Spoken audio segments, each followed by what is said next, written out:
nyaya dzevana dziri sensitive guys, nyaya dzevana dziri sensitive. Apa pakaita mistake mwana okuwara, honestly speaking mwana okuwara. I don't see sensitive zvekudaro sisimili zvekuti inini as a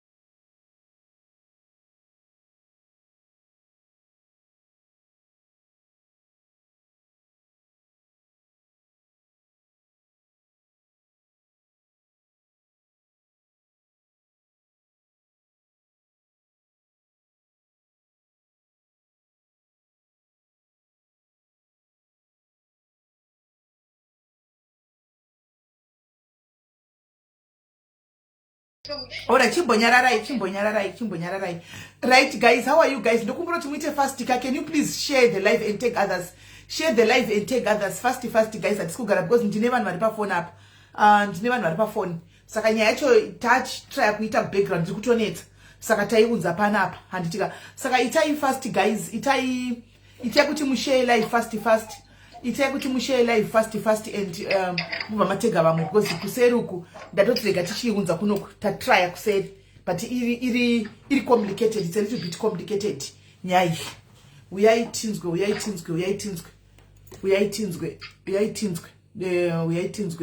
Mutai yenyu mafoni guys. Mutai mafoni mese muri to mutai. Ndozokudza kuti chivhura mafoni. Mutai. Ndokudza kuti ndikumute. Ndikumute mese. Right.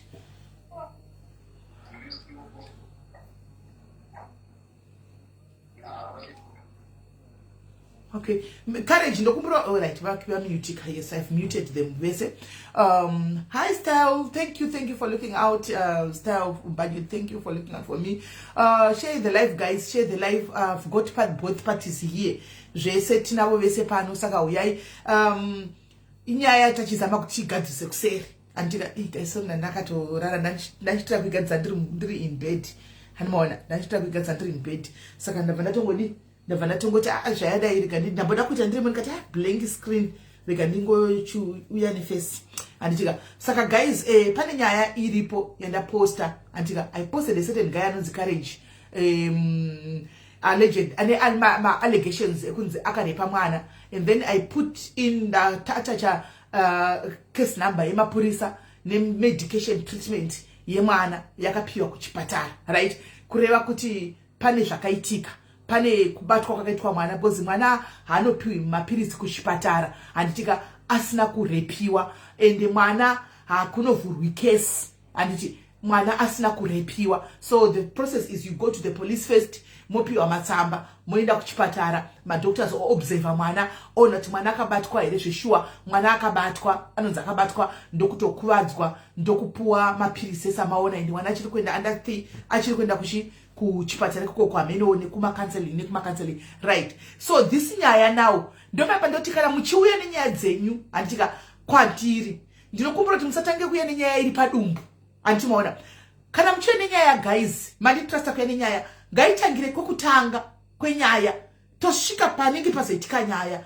Mukauya nokuti the moment mukauya nenyaya iri pakati tinozongotora kuti patoita police report, poita police doctor's report, zvechokwadi mhosva yakapara anditimaona. Asi chida kuti tinyatsoziva kuti zviri kufamba sei, zvakatangira papi zvikasvika papi anditi. Pane mwana we13 years. Saka zvisinei the guy Courage uyu azondibatawo uye wataposta uyu ane allegations ekunzi akarepa uyu ari kunenegwa mhosva yekurepa azondifonerawo ndobva ati my sister ndauya andika nyaya yakafamba yakadai handiti ndobva ndisanangurirawo side of the story rake handitika ndobva mai vemwana ndachitonawo pafoni before uyu asati andibata ndachangobva kuvadrop ndobva ndati imi vana munablokana here zvikanzi hatina handitika ndobva ndaedha kuti ndiyatsonzwisa because zvanaka kavese varipo mai vemwana nemukomana uyu ndabvunzawo mukomana wewe usina kuenda kupolisi why are you not going to go and clear your name handimona ndobva taurawo zvataura handika mai vemwana wo pazotaurika zvataurikawo ndobva ndati ko imimi semusina kunipa information iyi saka ndanoti yatove complicated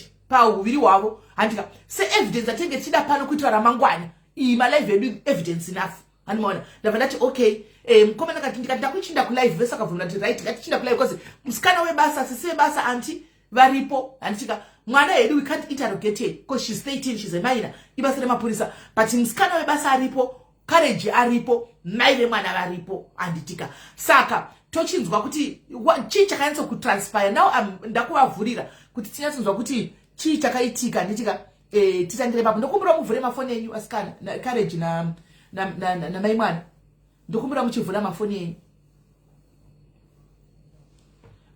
courage unmute your phone vhura foni yako yeah. Right saka tochitanga right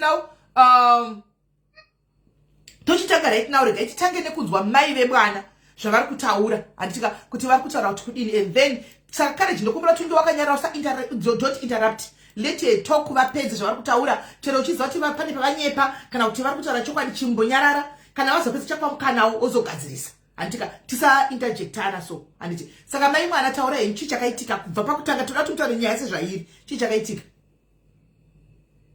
Alright, pakatangira nyaya sisimili how masanganira takaita nemunhu pane vasikana vanogara pano pamba vakauya through inini kuti vagare pano saka vasikana ava ndo vanonzi vaiziva courage uyu handiti but sevana mawira vakaita ndakangova sema young sisters saka ndaingova vanongonditosisisisisisi we became not too close but vano kuti nekuti tiri kugara pasame yards zvadaro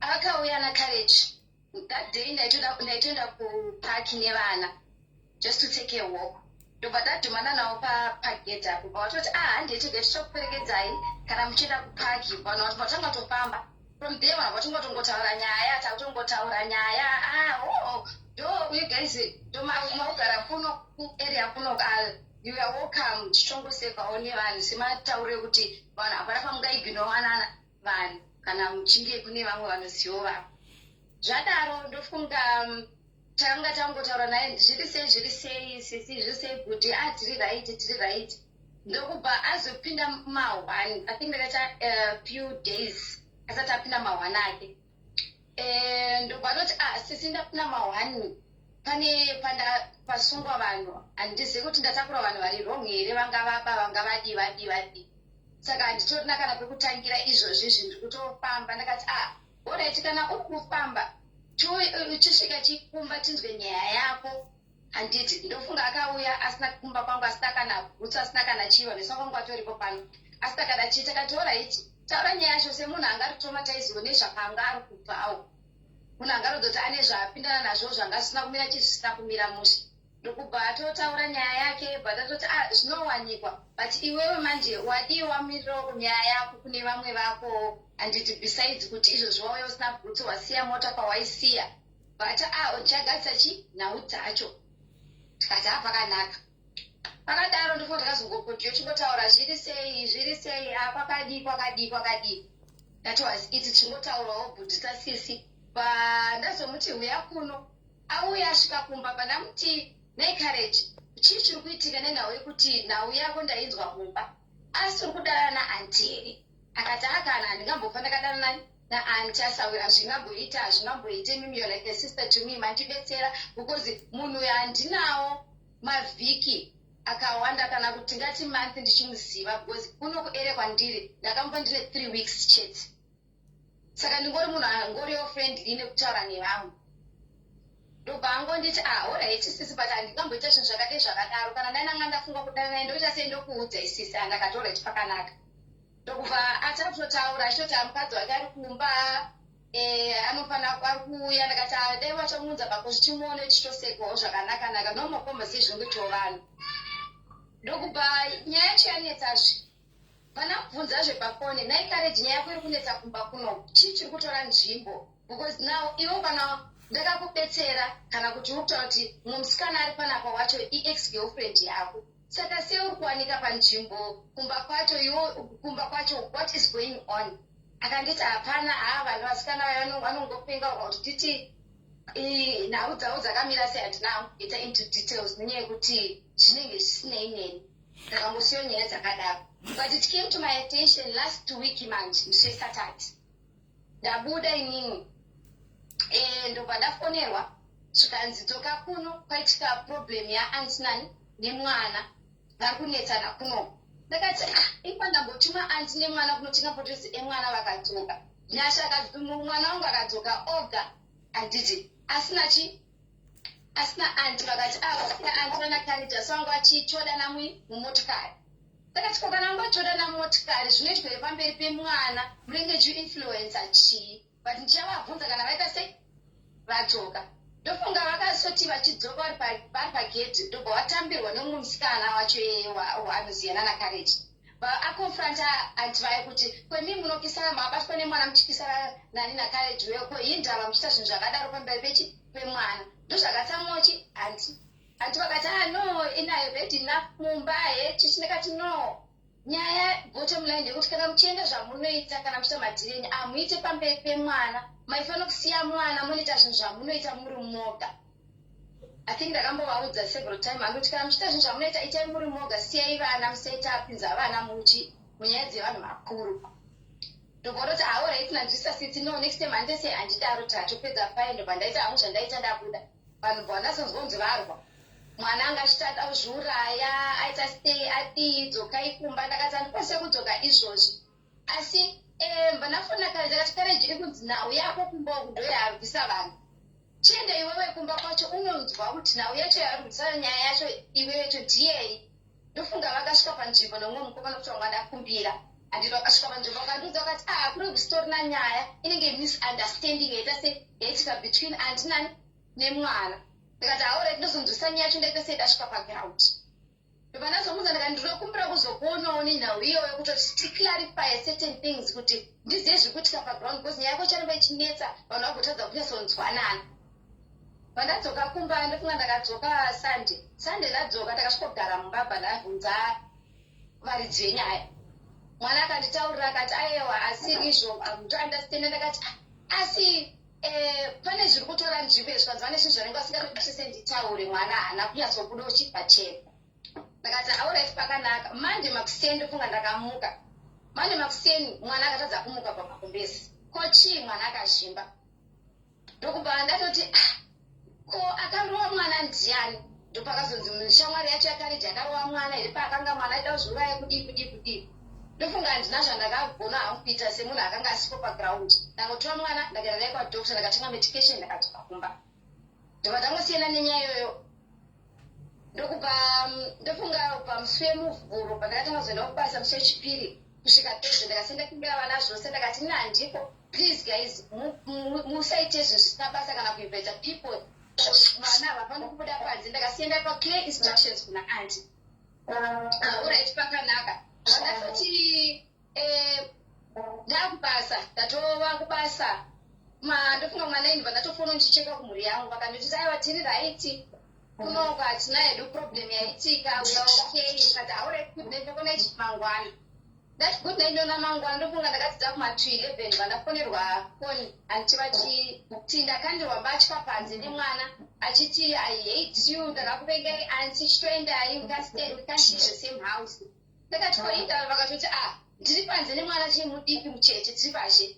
Saka ndopa ndakameka plan kuti ndiri request kwanga ndiri kuti tidzoke kuchimba nenyaya yenhau iyoyo. Ndadzoka kumba ndakasvika ndofunga kumba kuma 1 AM kuti ndaishaya uber kuside kwanga ndiri kuti ndidzoke kumba. Ndasvika 1 AM ndopa ndasvika kubvunza kuti ko chii chiri kuitika. Ndakasvika vanhu vanyaya dzavo vagadzirisa vatorara kuti maona vanoti nyaya yenyu yega tikuikasa makuseni. Ndopa ndakazofunda kuma 3 ndofunga 3 makuseni vanafonera sisi vangu. Vandati ndokumba usvike kuno kumangwana makuseni nenhau yekuti pane nyaya ndisiri kunzwisisa pauti munhu wandinosimbopesana munhu wandongoto bhuti handiti ndiyari kunzipa nyaya dzavo dzeziri kotinya panapa pamwe mungandinzwisira kuti chii chikutora zvimo kana anti here chii chikuitika kosi pane zvinhu zvokuramba zvichibuda zvandisiri kunzwisisawo samai semunhu asikagara ari pamba. Vakati haureti ndosvikapo makuseni ndofunga sisi wangu ndakanova chingura kubhazi ma 8:30 to 9. vatasvika kumba po vatobvunza vanhu vese kuti ko chii kuitika, vanhu vakataura nyaya. Vakasvika panhau yemwana akabvunza kuti ko iwewe sei wakakanda mbatya dzaanti pashi. Mwana akatsanangura akataka kuda kuchema kuti kanzi aregendere naye pasaiti since pane nyaya itori hombe kudarika zvatiri kunzwa. Ndosi somupaukire nemwana akataura chokwadi chise changa chakazara. Sisi havana kutaura panguva yokuti chii kuitika. Ndombo wanditi inini sisi ndikuda mwana ndikaleji kumba panapa izvozvi. Because nhau yake inhau yakaleji panapa. Ndofunga ndakafunza kaleji foni. Kaleji ndokumbura usvike kumba. Nhau yako iyoyo kuti iri kuita sei iri kunetsa. Hazoti nyaya yeba ndikumbura usvike kumba nokuti sisi vati usvikavi pamusha.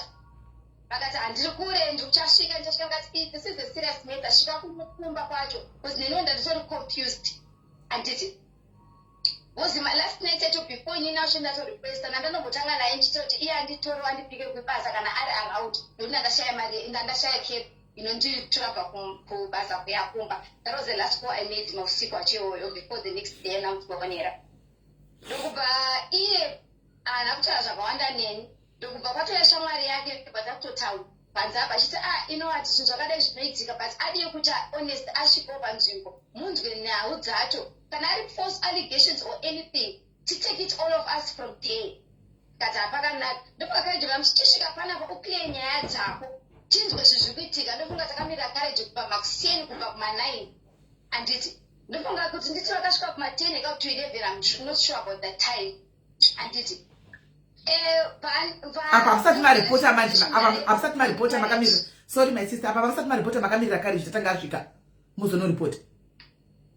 Then ndokuba ile balance conversation yangu pa phone pataka mtita kamumirira ndichizama kuda kutaura nayo nhau yacho akangonditi aiwa inina nakana basadesha muri kutaura kana shinita reporter in case yacho kumapurisa then I'll move for my case nakati kana takusha chitaro vanhu achatonzwanana vandangoseka zvarasi conversation ndoba shamwareke batanga vazitaneni kuti dai kareja auye mawiri anosita panapa togara pasi than kuti auye nevamwe vanhu ari panze apa saye nevanhu saka tikwanogona nevanhu pakuti kudipa kuti nhau yake yakamira svika kunzwa side of the story tisataita anything from here kana ari siri guilty ndokubva iye atanga kutaura pazve pakunditi huya inini personally there was no way kuti ndingaende kwaari ndaenda kune vanhu vese vavo chinodii iye wacho newo wataida kuti asvike paground tinzwe nhau yake sevanhu vakuru handiti ndovana toti regeni handisina kupfeka zvinhu zvakasimira pandatoinogeza saka then gotona naenda kuti ase kugeza ndofunga ndakabva kugeza paranzwa kunzi basara anzi akatupa vanhu pazhere akati te zvamunoda kuita handinei nazvo akasiya atukana nevanhu andimaita akaita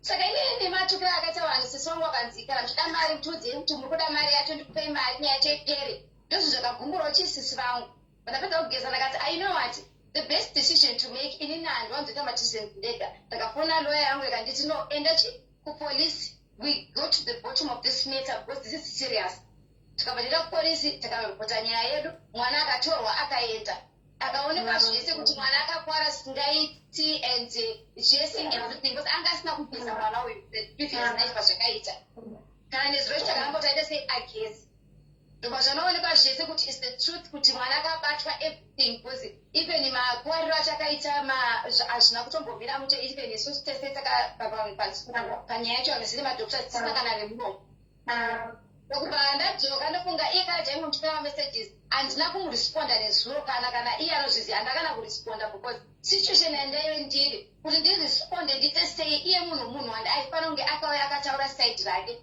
once yeto police case handisina chandigona kutaura newe nekuti there's the time yekuti inosvike kuti tinenge chida kunzwa nyaya yako kuti patinozotira kumapurisa inini personally takutozongotangewo from there ndokuba mapurisa bvauye but taenda tinomutsvaga but it seems like someone tipped him tamushaya handiti but tanzwa kumba kuti anenge atiza saka tokumbira kuti iwo if you have any social life or someone else that can publish tione kuwana munhu uyu unless ariye acha turn himself in if he's not guilty he must turn himself in we test what we need to test on him nezviri kumaresults ekune mwana if he's not guilty tochiona kuti who's the suspect because kutiza kwaari kutoita zvokuratidza kuti ari guilty. So do what it takes so that apinde into book tunes what is going on. If he's not guilty, he comes, he turns himself in so that we solve the matter. Alright. Ndopanda zokutake place simiri nchiti ndine nyaya yangu ndakakudze zvazviri paground handiti that was it until Maxenio vakamukawo vakati ndiri kutaura naye Courage akatekwa ndiri kwandakatoanda wapa kwandiwana asi ndiri around we must talk about a lot of things. Ndakati iye wacho dai innocent as he say and it adiye kutena himself in and to prove himself kuti is innocent is not guilty and it because now as it stands and nani de kutaura anyone unless he could only something chatoitika kana kuti at this moment zvakuda kuti iye atitene himself in otengiwa ipapo atestwa aitwa stay kana anzwa kuti he is not guilty he won't be even arrested because it's something kuti ochitaurawo version yake of the story because inini samai ndandisipo pesi pakati panyaya dzese second information ise handinayo inini wasamai ndakatongotonyeka ndakana chekutaura ndakana comment yenogona kukomendera cho Courage wacho nenyaya yekuti 3 weeks ago ndakamubvunza Courage do not come anywhere close to my family or Baghdad kana ani since watota usana na anti wacho anditi kuzoti zvise zvibude zvakuda zvachibvunya chine zuro kuti no they've been in relationship until akati it's my personal reasons kana Courage hazvinei nemi nyango takazivana ndakazoenda say it's none of your business sakati even if it was none of my business how do you explain the situation now that has happened? You send my kids outside ini ndine ruwe kuti vana havaende kunze ndisipo zvachose anditi wofuna naye Courage kuti waona vana here on this case kokondai vana vakatwa nemota or anything bad happens to them how do you explain yourself? Akati I didn't even think of that but hazvina basa ndakati alright saka the situation has been going on now kunzao Courage I think I tried kundifonera I was busy with something I did not respond because I don't know how to even respond right now on this situation. Okay. Ndonyaya yangu mamirirayo. Right, sinotenda. Saka ndisi mashiwaka vakanzi nepolisi tsvagai kwamunogona kuisa nyaya kune masocialites akwanisa kuti batsirisa mapurisa mazana kutotemba kuti social media inokurumidza kuti anoizi munhu anokurumidza kubatwa. Saka we work hand in hand with the police. Ndo saka tadini tauyawo tikapublisha kuti Courage akurumidze kubudikira and it worked. Courage abva anditsvaga akabva auya Courage anditi maona. So rikaitimbonzwa side raCourage sandi ndabvunzawo chi mai mwana zvandoda kuvabvunzawo antimanzwa Courage welcome hanzvadzi zvataurwa naBru wako wazvinzwa. Can you please tell us your side of the story? Amusukutangana ande ere kuti vatangi vapedza kwentozombotaurai. Alright, vari padhuze anti anti ngavauye zvavo anti tipirei chii chakaitika musi uyu wokubatwa kwevana uyu. Ndege ndivashedze because anti vanotaura Ndebele. Vati ngavauyawo tinotaura Ndebele tinonzwa tinointerpreta. Alright, mirai mu okay mirai mutaure naanti. Hello, how are you guys? Hello anti unjani? Ngiyaphila nanda. Ngiyaphila kwenzekala mna wami? Kunenga kwenzakala lapha eGifu. Vele kunenga. Alright. So mina into engizoyikhuluma lapha ilanga leli kwenzakala ebantwaneni lokho kunengi lokho is too much. Alright. Lento eziningi kakhulu. Alright. Can you please tell us everything that happened? Just tell us into eziningi zvakawanda zvakuti zviripo. Sorry, I'm just going to try and mix Ndebele ngeneshona kuitira vasingazvishona Ndebele vabate pashona apa. But mina ngiyakuzwa and I can hear Ndebele and I can speak a little bit of Ndebele so we can be able to communicate. Kukwenzakalanga. Okay. Mina I know this guy Courage from Ukimbali in Estidoke. Umakhelwane wethangithi. So Ukimbali ngiyaintroduce to Courage. Alright. Wangitshela ukuthi uBhidi lo since uya lapha vele uya lo Kimbali all the time outside the gate ngemoto yakhe. Alright. Uyakufuna. Understand? Alright. Ningathi angimazi Kimbali futhi I am new here. Angizange ngilande into zonalezi la. Yeah. Kimbali wathi is a good guy. I've been dating this guy long time. So ufuna i-girlfriend and ifuna anti awula muntu. So try to think and decide. Ngathi okay sharp. So decide that we just change our numbers with this guy. We start talking. Savumelana ukuthi even if we date mina lo guy lo is going to be a secret relationship. Mina angithandi into zami ziphumele phandle. Alright. Understand? Okay.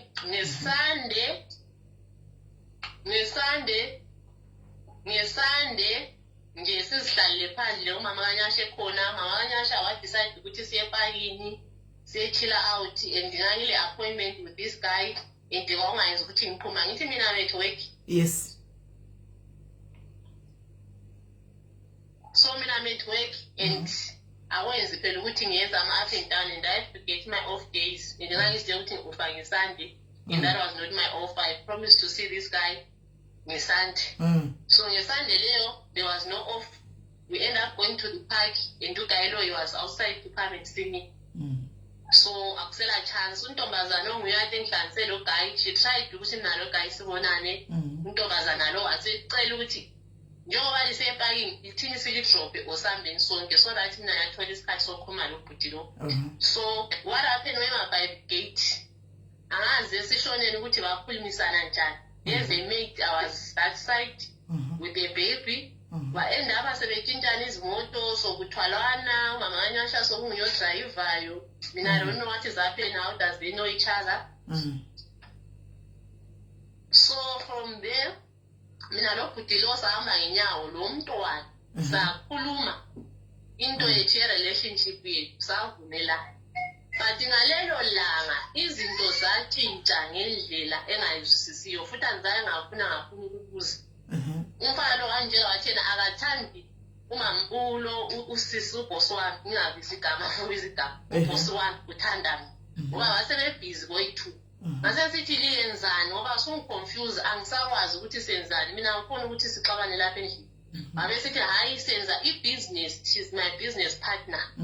But anyway okay wangibusendela imessage wangibuza ukuthi indoda kaboss wami ikuphi ngathi angikwazi lutho mina ngifike manje. So mina lawe senzana wathi yena uyangithanda umama uboss wami ufana ukuthi i-business partner ngusisi wakhe njani njani. So la angisaye ngacabangela into eziningi ukuthi kulento eyenzakalayo vele ngaza-ke kube lento ezinjalo ezenzakalayo. So ngiba mnyamangala malapha egroupini sebhala ukuthi bethandana njani lami futhi. Okay sakhontina lo bhuti senza into yethu yena le secret. Sakhontina wahlala isikhathi uboss wami wabuya futhi wambuza ukuthi senzani mina la. Mina ngamphendula ngathi hayi akula but umfana uyangifuna mina ngikhulu. But mina lo mfana vele sasesidoni. Wabuza kwadlula wabuya futhi wamtshela ukuthi umfana lo uthe uyakuthanda. Ngathi hayi sengiza into ezakhe eziningi kakhulu futhi ezimpi. So sengiconfuse ngumfana lo angisakwazi wathi hayi abantu bayakhuluma into eziningi njani njani. Ngathi sharp but azange ngamtshela mina lo mfana vele sinjani siyathandana ngoba mina vele relationship yami angifuni ibe le third party. Nalo mfana silendlela zethu zokubonana nokucontactana siyazwisisana. But endabeni yokurepa leyo kulento eziningi ade zenzakala ma umfana lo ebuye ukuzombona uboss engekho. Umntwana bekulezinto akade ezenza okunye bengamtsheli uboss ngoba bekuyimbona ngani kuyusiyesi. Ngelanga elilandelayo umfana wabuya ethunywa uboss ukuthi ezosipha imali angasiya ingiyani nani 300. Ngitshela ukuthi ngiphume phandle nguboss ngaya phandle nga-attend ubani umntwana wabuya lo ithi wabuya egedini wazokuma khonapha sikhuluma lo mfana wathi sakhuluma into kade siyithunyiwe savumelana wathiwa sihambe lo mfana eShoprite. Umntwana wazonda waba nezitori eziningi. Usisi lo uma ngidingela indoda ngase ngimbiza ngambuza abantu uhamba njani. Umntwana lo ezonda mangikhuluma lo bani lo mfana lo. Okay. Umfana usisi lo wasebuza ubani umfana wathi kanti uyenzani. Ufuna umntwana ufuna umama ufuna usisi osebenzayo uyenza. Umfana waphendula wathi no lo boss senza i-business partner wathi lo ngumntwana vele mina uyakwazi ngisuke from all the way ngilanda ubani u-auntie. Yes. So ukhiye ukuthi yena ulanda ubani uthanda ubani u-auntie. So lami ngaba clear because se-confessile in front of umuntu onhlanganiselayo. Okay. So sakhontinua sithandana. Okay kwahlala futhi elinilanga umfana wabuya futhi le ndaba vele mama kalo mntwana sisamtshelanga ewuqala ukuthi umntwana wasenzela istory umfana sebuya wabuya futhi umfana elinilanga waphinda futhi ngamtshela ngathi hayi ngicela ume kancane kule side ngikhulumelani lo malume uboyfriend. Umntwana wayala wathi konke likukhuluma mfuku ukuzwa angiyindawo. Ngamangala ngathi kanjani mina ngikhulile kulawo ngile right ukuthi ngiyenzeni wathi umama uthe ungaphumi igate ngathi yes but akekho phela kule nto engifukenza thini umntwana wayala waqalisa ukumphendula nzima waqalisa ukukhuluma amazwi amabi wazwanjela ukuthi umntwana omncane wayele wabuya watsipha umntwana wami wayenzani wamvusa wayenza idrama wabuya wazolahlela umntwana kimi wascream esitaradeni wathi hamba usiphekela itiye wena hamba usiphekela itiye zabuya ngimtshela umama wangithethisa umntwana niyazama u-understand umntwana already besasesihlale phansi lo mama sakhuluma wangitshela ukuthi hayi kulezinye izinto ezenzakala zama ukuthi umu-understand ngathuli lo mama ngizange ngamtshela ukuthi umntwana kulezinto azenzayo ma umfane njani ekhona ngoba la ngingavikele yami relationship anithi yes that day saphuma futhi ngathi ngiya emashop ngatshela uboss ngathi ngifuna ukuyabona omunye umuntu but ngaphuma ngabona omunye umuntu ongasimfana lo ngahamba lani lo mntwana ngamchasisela umntwana manje sezinto zami angifuni msindo njengomntwana zami ukumfundisa ngoba ulanto engangiyenza ngansayithatha something sashaya phangale futhi ukuthi umntwana wathi wayenzela idrama futhi ngamkhumbuza ngathi uyakhumbula ukuthi ngathini manje usenza idrama phambi kalowo nabe sithi yenza idrama kulwana futhi kanjani kuhamba njani awuhloniphi yini uyabuya axolise angani sefuna ukukhala angani umuntu ongakwaziyo ukuthi wesenza njani alright ngamzwela ngamxolela okay sabuya futhi endlini into zaba kahle sabuya futhi sathunywa eShoprite wathi ucela ukuhamba la ngayala futhi phambi kaboss la uboss wathi mawuthi ukuhamba ucela ipermission kubani u-anti mayevuma u-anti yimi mayevuma hamba la sahamba eShoprite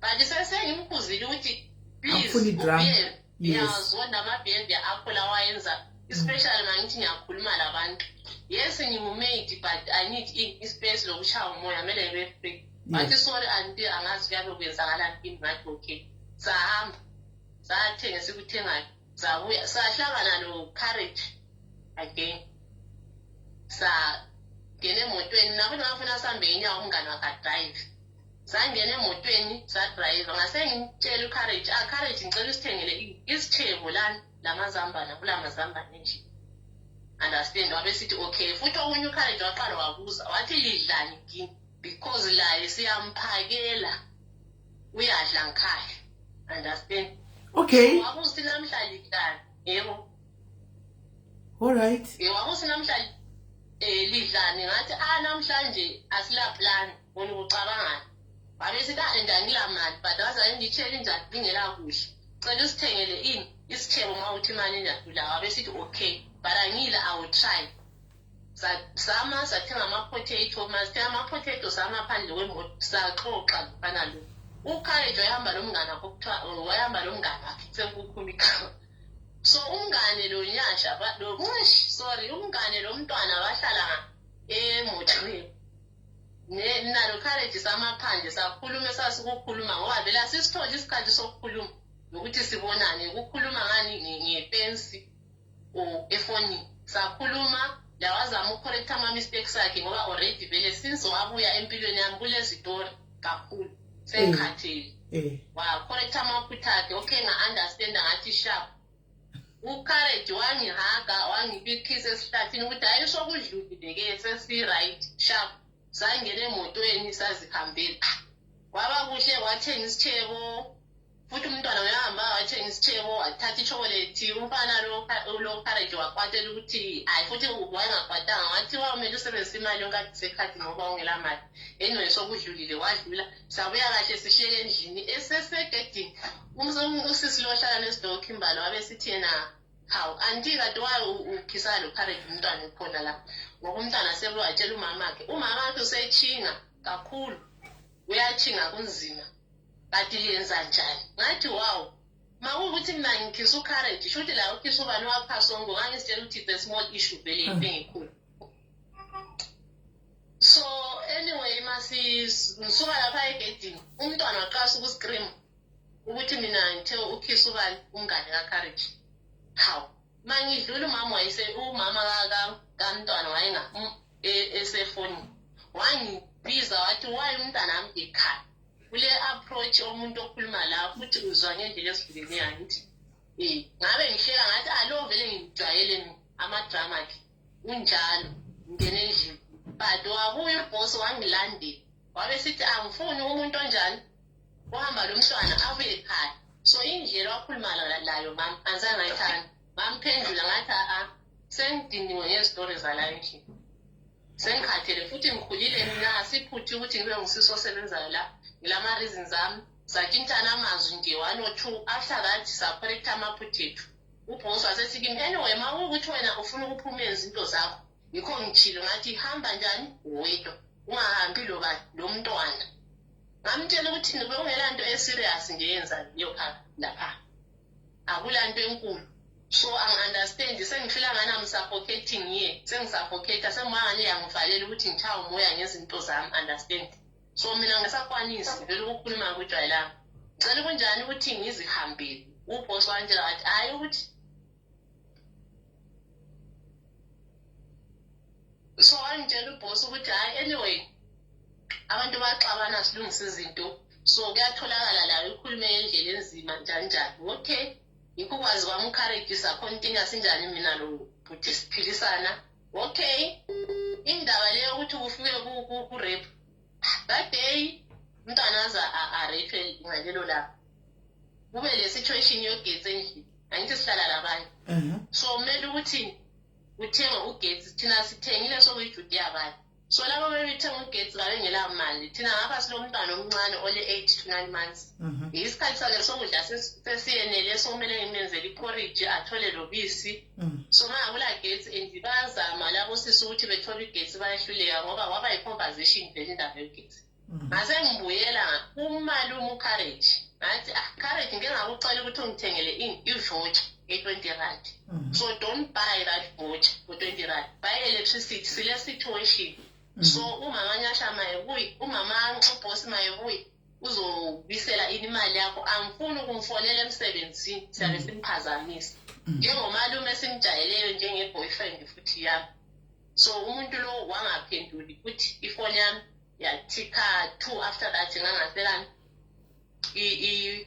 idatha ngazama laba baseceleni ndaba bathi abala datha ngaze ngathola umuntu ongosipothile ba umntwana ongosiphotha late sengithola ukukhuluma lobani lo courage so anyway ngabe sithi abantwaneni guys umalume kanjani kaphenduli but kuthiwa kunjani ukhona lapha and ifoni yakhe iwekhala ukuthi iyacima so ngicabanga ukuthi ngihambe mina lina lihambe sayenza i-conversation ngaleyo sonke labantwana kanye labosisi labo osisi bathi hhayi umntwana engahappy nabuya ngakhuluma futhi ngathi mntwana uyawazi ukuthi akumelanga uphume ngaphandle vele so manje masithatha i-decision leyi kumele uhambe ubuye ngoba uyamazi umamakho understand so uzosala lo mntwana omnani happy umntwana wathi hhayi anti ithi nginjani ngijime mina ngedinga umalume lalo omncane ole-6 years but labo sisi laba babicontinue besathi ukuthi angahambi lo le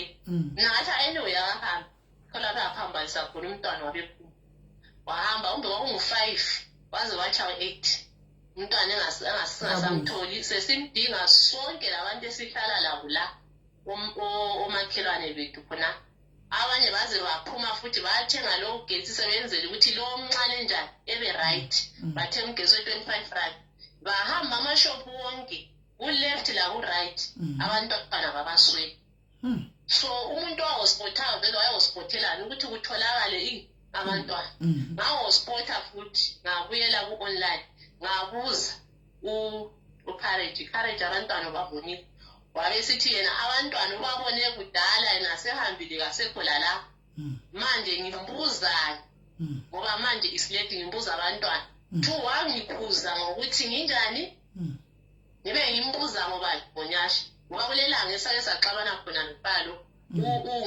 wesebuye wangitshela ukuthi umntwana sebuye wangitshela ukuthi umalume uthe uyamthanda ngathi hawu kanti manje susenza njani futhi subuyele emntwaneni uyenzani ngabe ngithethisa umfana lo esegedini wabe sithi uyahlanya wona umntwana lo akezwe isikhiwo ngimtshelile mina ukuthi ngithanda u-anti so akangizwisisanga kahle ngaze wayengikwenze khona kwakulo mngadi sathethisana sibile egedini sakhatha off yonke into ngalelo langa umama kalo wayethe asale lapha endlini ageze ebe khonapha azabuya emsebenzini. So akulangikhumbuza umfana ukuthi again futhi subuye usuphinda sumbuza ngomntwana lo ngoba la that day ngathi ngiwathe kuya ngaswayebuya emsebenzini. Wangitshela uzwe abantu besithi umntwana ubebhoda emdinga la emini ubemdingelana. Mina angikwazi khona umntwana uphumile sayathenga amachapisa bengasoze nginikelise. Uyasidinga la space sokuthi achawe ngumoya. Thukala kangani umntwana ukube ekhaya. Nya understand ukuthi umama vele kafuni. But uchawe ngumoya kodwa bengakwazi uzohamba ngale. Wathi ukuthi yabo usuphinda futhi ukumbuza umntwana ngifuni mawazi ukuthi awukhoni wena. Ukuphila lami uyakhuluma ukulekela ukulokhu ufaka abantu phakathi umntwana lo omncane kakhulu for mina. Ngathi anyway sharp. Alright, my sister. Let me just hold you kancane lapho. Abantu sebathi abangazi isindebele. Sebathi sicela ukuthi usitshele sesidala simele sifuna ukuzwa ukuthi uthini mona manje. Okay, so ngicela ukuthi just 3 minutes nje nibachazele ukuthi uthini. Right. So anti bari kutawura ukuthi guys, the story is getting more complicated by each second, right? So auntie is saying pamba pa vanogara nchitira kukata anditika pagara pane nyaya dziripo pane tori imenyaya iri complicated ndi auntie vadaro handiti vari kuti kubva vachitanga kusvika vachisvika pamba apa vakaintroducwa necertain lady anonzi Kimberly vasikana vanogara mudhuze handika so vasikana vanogara mudhuze ava musikana weKimberly akaintrodusa Courage kuna auntie because Courage anenge aimbotana na Kimberly handika but nguva yekuonana panga pasina so Courage akazochaona auntie ndobva ti kuna Courage kuna Kimberly ndinoda auntie handika ndobva Kimberly aenda kuna ndati auntie muri kudiwa chi muri kudiwa nemukomana uchu handitika kana muchimuda auntie vakati ndiri munyuwani plus ndandafambira zvebasa uyu munhu ndogonana naye sei zvikanzi aiwa munongoitawo chi zvinhu zvamunenge muita zviri secret handimaona sekuti mamuna munhu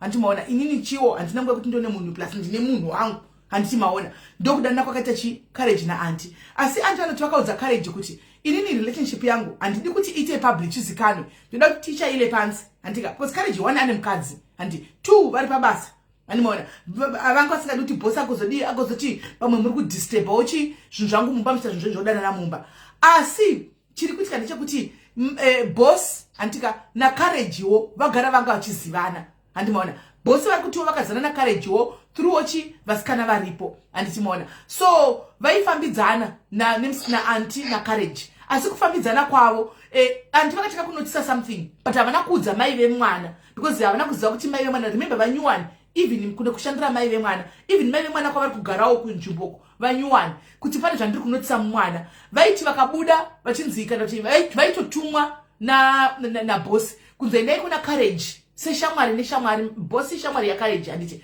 idai kuna Courage munoti zvakati mwana we13 years aitobuda oteverawo handimaona zvengani zvazviya handiti asvika ipapo anodisplaya zvima mungozivawo handimaona tumatraits vana vari kukura adolescent stage kai handimaona aingotaridzawo zvaitaridzawo panhinga apa anti vainotisa handimaona pamwe dzimwe nguva usvika kutotaura kana manasty comments pavanenge pachitaura auntie naCourage pese paibuda auntie vachienda kuna Courage vatumwa kana kuti namai kunzi endai mwana aitosvika kutaura zvinhu zvisingatoiti zvokuda kudisturba odisplaya character isingaiti vaizviona kusvika auntie vazombotokonana naCourage handimaona because mwana anzi akazomboudza auntie kuti Courage ari kundida ari kundinyenga auntie achibva atonisana naCourage kuti unonyenga mwana mudiki Courage akati ina ndakunyenga mwana mudiki ndakamuudza kuti ndinoda auntie handimaona handidanani saka mai vemwana vane mutemo kumba kwavo kuti mwana havafanirwi kufamba usiku handiti so auntie havana kuudza mai vemwana zvinhu zvavaizama ngodini kungogadzirisawo vachingonyoonawo vachinyara vari kuseri vachitodiscasa nevasikana havana Kimberly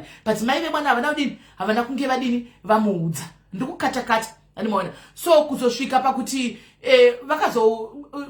nyaya iyi payakazoitika yekuti panzi paita repadini asi imwe important key yandabata ndeyekuti Courage anodya kumba kwani kwabosi saka bosi pavanotuma Courage vanogona kutifonera bosi auntie kuti titengerawo mazambani handika nemapotatoes kana kuti nenyama handimaona anototenga senge panga wasipapa Courage akatomudza kuti muda kutengerwa chii handika vakati hakuna mapotatoes nenyama because vakabika vanomusira chikafu handimaona so pamokwirirana kwavo kana kuti relationship yemba kwavo I don't know handi mutemo wakapowo antirani nabosi kuti ukadika munosira chi munosira Courage handimaona saka Courage anototengawo chi chikafu pamupa chanobuditsawo mari achivapa antika vachitengawo vachidipa kuirana kwavo. Saka ari kuti musi uyu wezvenyaya yekunzi parepwa apa vakaenda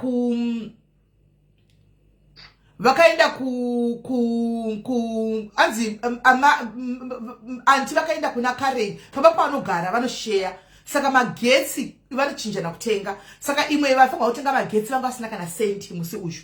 Ava anti vane mwana ane 9 years wabhosi wakuchengeta. Vana va3 pane ati 13 kuti 6 kuti we 9 months anditi. Saka mwana anofanwa ane timetable yake yekudya. Anofanwa kuti kwa mukaka. Saka magetsi ava vana mari magetsi. Ndobva anti vati hambanje toita sei zvinani chibate chitsvage courage sezvo ari munhu anotibatsira atipe vanga vamukumbira seboyfriend kuti avatengere voucher yeairtime.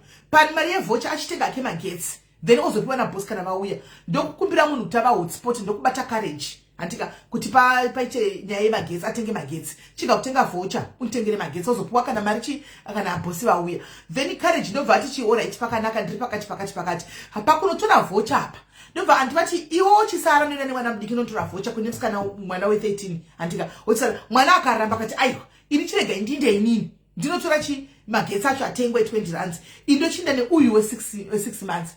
Though anti vaiziva kuti madhama havabvumi kuti vana vafambe usiku vakazongoti pacheni kwanzi nokuti mwana anogara mukati anenge asina hana freedom anachi. Saka ndakati ngaambobuda zvari kubuda newe6 years ngaambobuda arohwe nemepo animona achinotora magetsi aya ozodzoka nemagetsi. Saka andinobva taura chimanya neuyu we6 years muchinda muri 2 munopuwa kuna Courage ndokuinda dzadziri kuma5 vana ndokutumwa kundotora magetsi aya kuna Courage ndokusvika ndokuwa pachimagetsi aya antika right apa ndo pachazonyatsauziva kuti chii chakaitika apa ndopane nyaya yese ipapa ndasvika apa ndopane nyaya yese. Then anti vari kuti mwana haana kudzoka kusvako ivo vanatidza kuenda kuma8 mwana asina kudzoka. Vakaudza vanhu vese pavanogara ndo vachitanga kudini kutsvaga mwana. Vanhu vese vakabuda vakapinda mumashopsi vamwe vakadini vachikudza kutsvaga vachitsvaga mwana. Antimaona kuti vana vari kupi vana havana kuwanikwa. Andimaona vana ndo patasvika right now kutize kuti vana vakazosvika apa sei right. Anti ungatquvekera pamberi. Okay, yes, sashleli lasayidero mina ngoKimberly umuntu wariti. And there was umngane woKimberly ukuthi omunye angisalazi igama ambe kuthiwa nguBhiru angisamazi igama olomnyumngane. So okay sihleli khonapho ubuye uJunior lo kube lo le6 years athi kimi anti come goes at this site ulo ole 18 years akakho right selimele uthi selimele wayihambisa abuye kinga omela kuye phela abanye bezindaba athi hayi kakwanisa ulimele uthi wona kuwe ngisukume ngiye kuye lo le 18 ebekuphi endlini o ebekuphi o 13 years all right obesasendlini lapha ethu. So mina bengingale kunest room ubuye lo le6 years athi kimi anti uyangapha uyakubiza lo le10 years bezwa kahle ulimele. Mina ngibuza ukuthi ulimele njani ethi uyagula angithi mina ngindebele kwamashona so indlela ndichasisa ngayo ngithi alright akabuye ngapha ethi kakwenzi wena kuthi ngisukume ke mina ngikwe ngimthole eguqile ngiyama umbhede efakhe yakhe phansi ngimbuze ngithi yini sisi ethi kimuwili mina uyile phezu kwesikhathi sonke leselisihambile uyakwazi ufuna ukubuya ungithethisisa sisiba le problem uyakwazi kulezi zinto esizenzayo umama wakhe ezinyanga zazi esenziwa endlala uyenza njani manje abesechasisa ukuthi uyile wangaboni lutho ukuthi wenjani waphapha masevuswa waqala sevuswa ngomunye umlungu wabe wathi sevuswa ngomunye umama. Mina kanjani like ngendlela explain ngakhona wangani umuntu lwana obe lesiye zofika ekudizwa wela phansi. Alright. Mina so ithi sibone understand ngapha ku shoulder yakhe eka left wayevele egcwele inhlabathi ngotshani. Alright. Egcwele inhlabathi ngotshani. Alright. Iface yakhe nje ingahlambulukanga nje mina ngahle njengomuntu omdala ngahle ngabona ukuthi kulani kule problem. Yes. So umntwana yakwasi mawukhuluma laye kule ndlela zokuphendula ezinye ezingalunganga ne bathi ngamrafula shemanza ngamdlalisa ngamrafula ngamtshela ukuthi angithandi into yenzayo suphumile manje phandle subuya le story yabona yikho benjani bengafuni sizothini this time awusaphumi ngabuza lo omncane kwenze njani lo omncane wabesithi uyile lo le 6 years okay sengihlanganisile lami emenze ngabona ukuthi kule nkinga la sahamba ngathatha lo omncane ngamusanga urumlelane elingani sambuza futhi samethusela lo omncane wacontinue sithini uyile ngoba yabe sesawuthaba lo le 13 usisi omkhulu okay ngabayekela babuya bahlala phansi ngaqalisa ukuphela ngabe mphuma ekuphumeni kwami bona basitshela ukuthi mina njani ngihambile kade bakhangile babhekile eminyango lo besenza amasayini ebonisa lo mncane ukuthi engakhulumi embonisa isibhakela ukuthi engakhulumi nje futhi waba inhlanhla ngoba lo sisi wangapha lesidola wayebheki wabuya la walunguzwa wababona so sakhe sanaka ukuthi kukhona okwenzakala phandle. Alright, hold on ngibatshele lapho.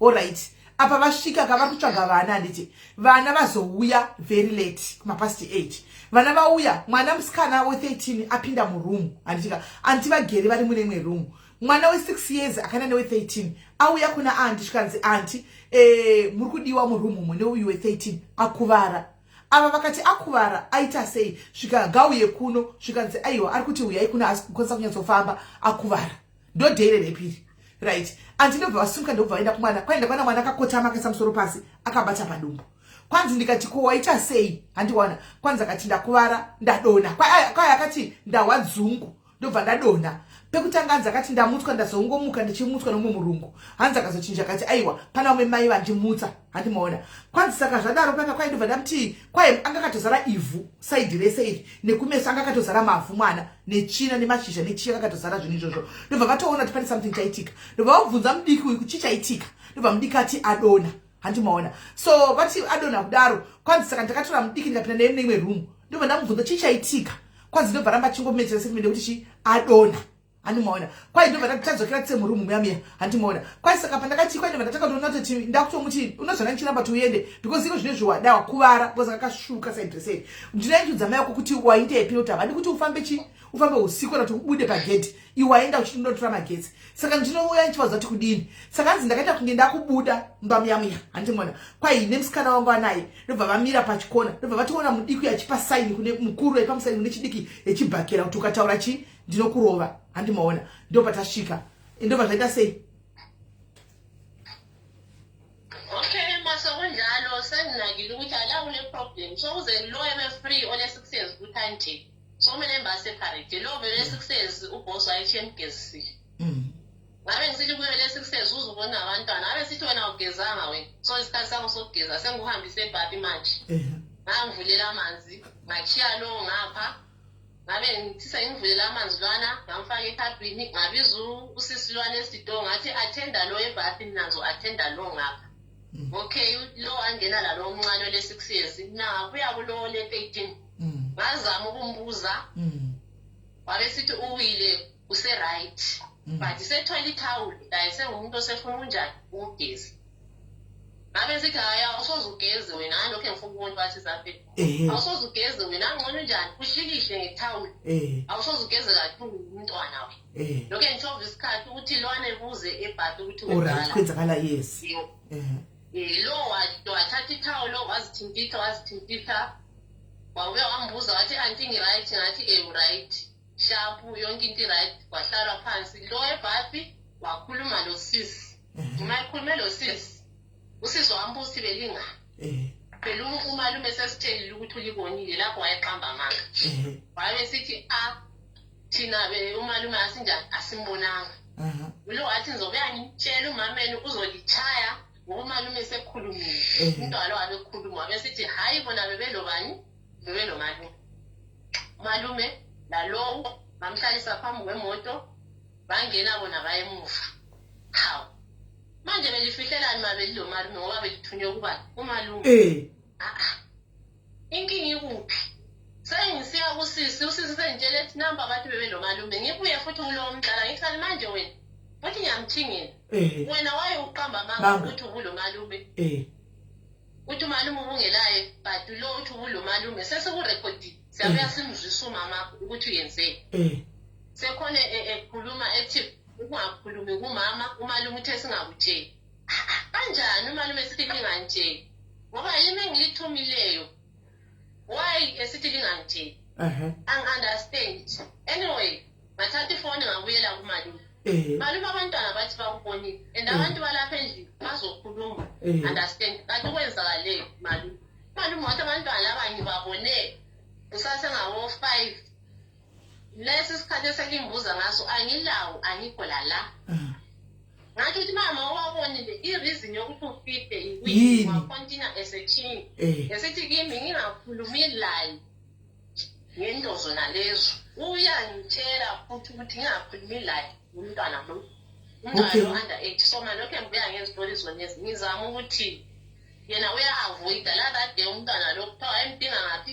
emashophu kanjani understand angifuni wazogcina sengithuka esenjethi lingakhulumi lani efamilini enikhangani lenjani ile problem ngisho nalikhuluma kule nkulumo that's why sengibaleka anyway alright hold on auntie hayi right auntie vari kuti vari kuramba tsvaga chokwadi kuvana vava nditi vatora mudiki we6 afanwa kuti ageze vamisa mubathing room vakumbira mukomana musikana wepanedzidzo kuti batsira kudini kugeza uyu utsvage information kune 6 years ini ndoenda kune 13 years because clearly anti munhu mukuru vari kuona kuti something is happened but pari kunyepiwa panapa but vari kutiziva kuti chichaitika hanimaona so vasara newe 13 uyarugezisa uyu we13 arugezisa we6 ari kubvunza se chichaitika anti vari kubvunza we13 uyu mudiki anti because vana vakaramba kuti hatina kuzobvira taona malume hatina kuona courage vakarambisa hatina kuona courage havana saka manga muripi handimaona havana kuona courage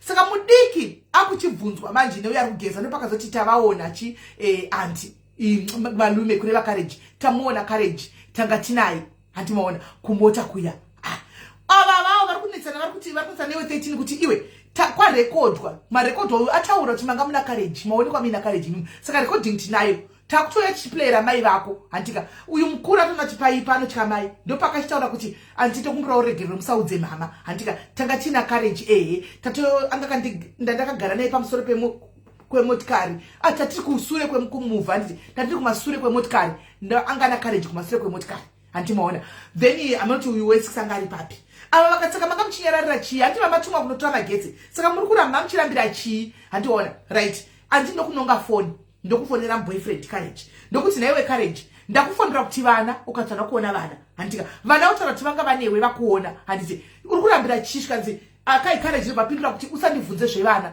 don't ask me kumba kwenyu vagara kune problem yemwana iyeye handika musandibvunze nyaya dzenyu mwana uyu ari under age ane 13 years don't ever call muchindibvunza nezvenyaya dzevana ini vana ndavaona sindavaona kuma5 ndopandavasiya ndatoenda kwandaenda handiona saka inini zvokuramba chibvunza kwanzi ndobva ndituka naanti achiti handidi kubvunza zvemwana uchu handika ari under age ndobva zvaita sei anti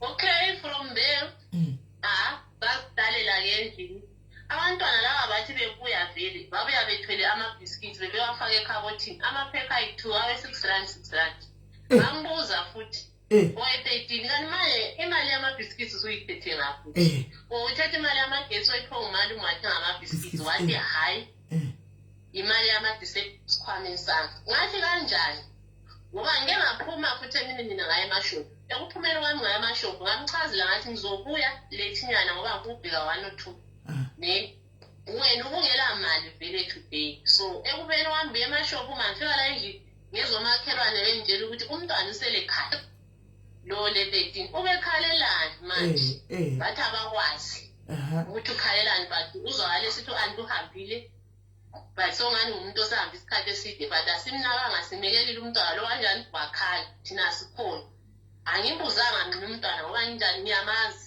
yathi ukhuluma laye yokuthathe ngenye indlela 2 okunye ngana ukuthi mina ngikhulumisa indebeleni sishona so noma ngizama isishona ngikhuluma ngendlela angangizwisisiyo so ngase ngikhapha into zonke shoti anyway ngimbuza wena mama amabhiskiti lawa asuthenge ngani ethi uthenge ngemali ayithole ebhegini imali ayithole ebhegini njani ngoba mina emini mhlawumbe uyangamthola sephekha isikhwama ethi usehamba uyaphonga uyeqa zonde wayeqa ikhale nje wana ayenze nje into zakhe wani so ngathi kanjani okukwaphekha ibhegi ngokungela mali uthi usuhamba wena ngesikhathi ngibuye emashophu so sokule mali futhi babesithi imali le isebhegini lami yabo mina okay ngazithulela abesithi kimi asidla amabhiskiti ngaqala ngayala ngambona ngasakhululekanga ngathi anyway ithi ngidle ngimyelele akhululeke maybe uzovuleka axoxe akhulume yikho kwabo waqasa khona ukubalekela ngathana amabhiskiti lana ngathi sashare kahle as usual because siyashare vele okay from there ngicontinue mina ngikhuluma nomfana lo efonini umfana lo esenda ama-video embonisa ukuthi kakho la ukuphi and ngibe nga-understand futhi lami bengabhilive ukuthi ingabe sendaweni zona lezo engisendele ethi usegaragini la kuphi yakuphi vele bengazwisisi lokuthi what is happening. Okay, sharp ngimtrephe futhi umntwana mase ngimtrephile umntwana voice note lapha ngibambe i-WhatsApp yami nomfana ngithi umfana lo angizange ngisend message ngithi baby you said you are coming in 1 minute you wait ne by Louis okay I'm coming in 1 minute atshintshe futhi umntwana kimi la athi kimi hamba nomntana wakho sesithi lo omncane hamba nomntana wakho lapho yakhona and kwabe so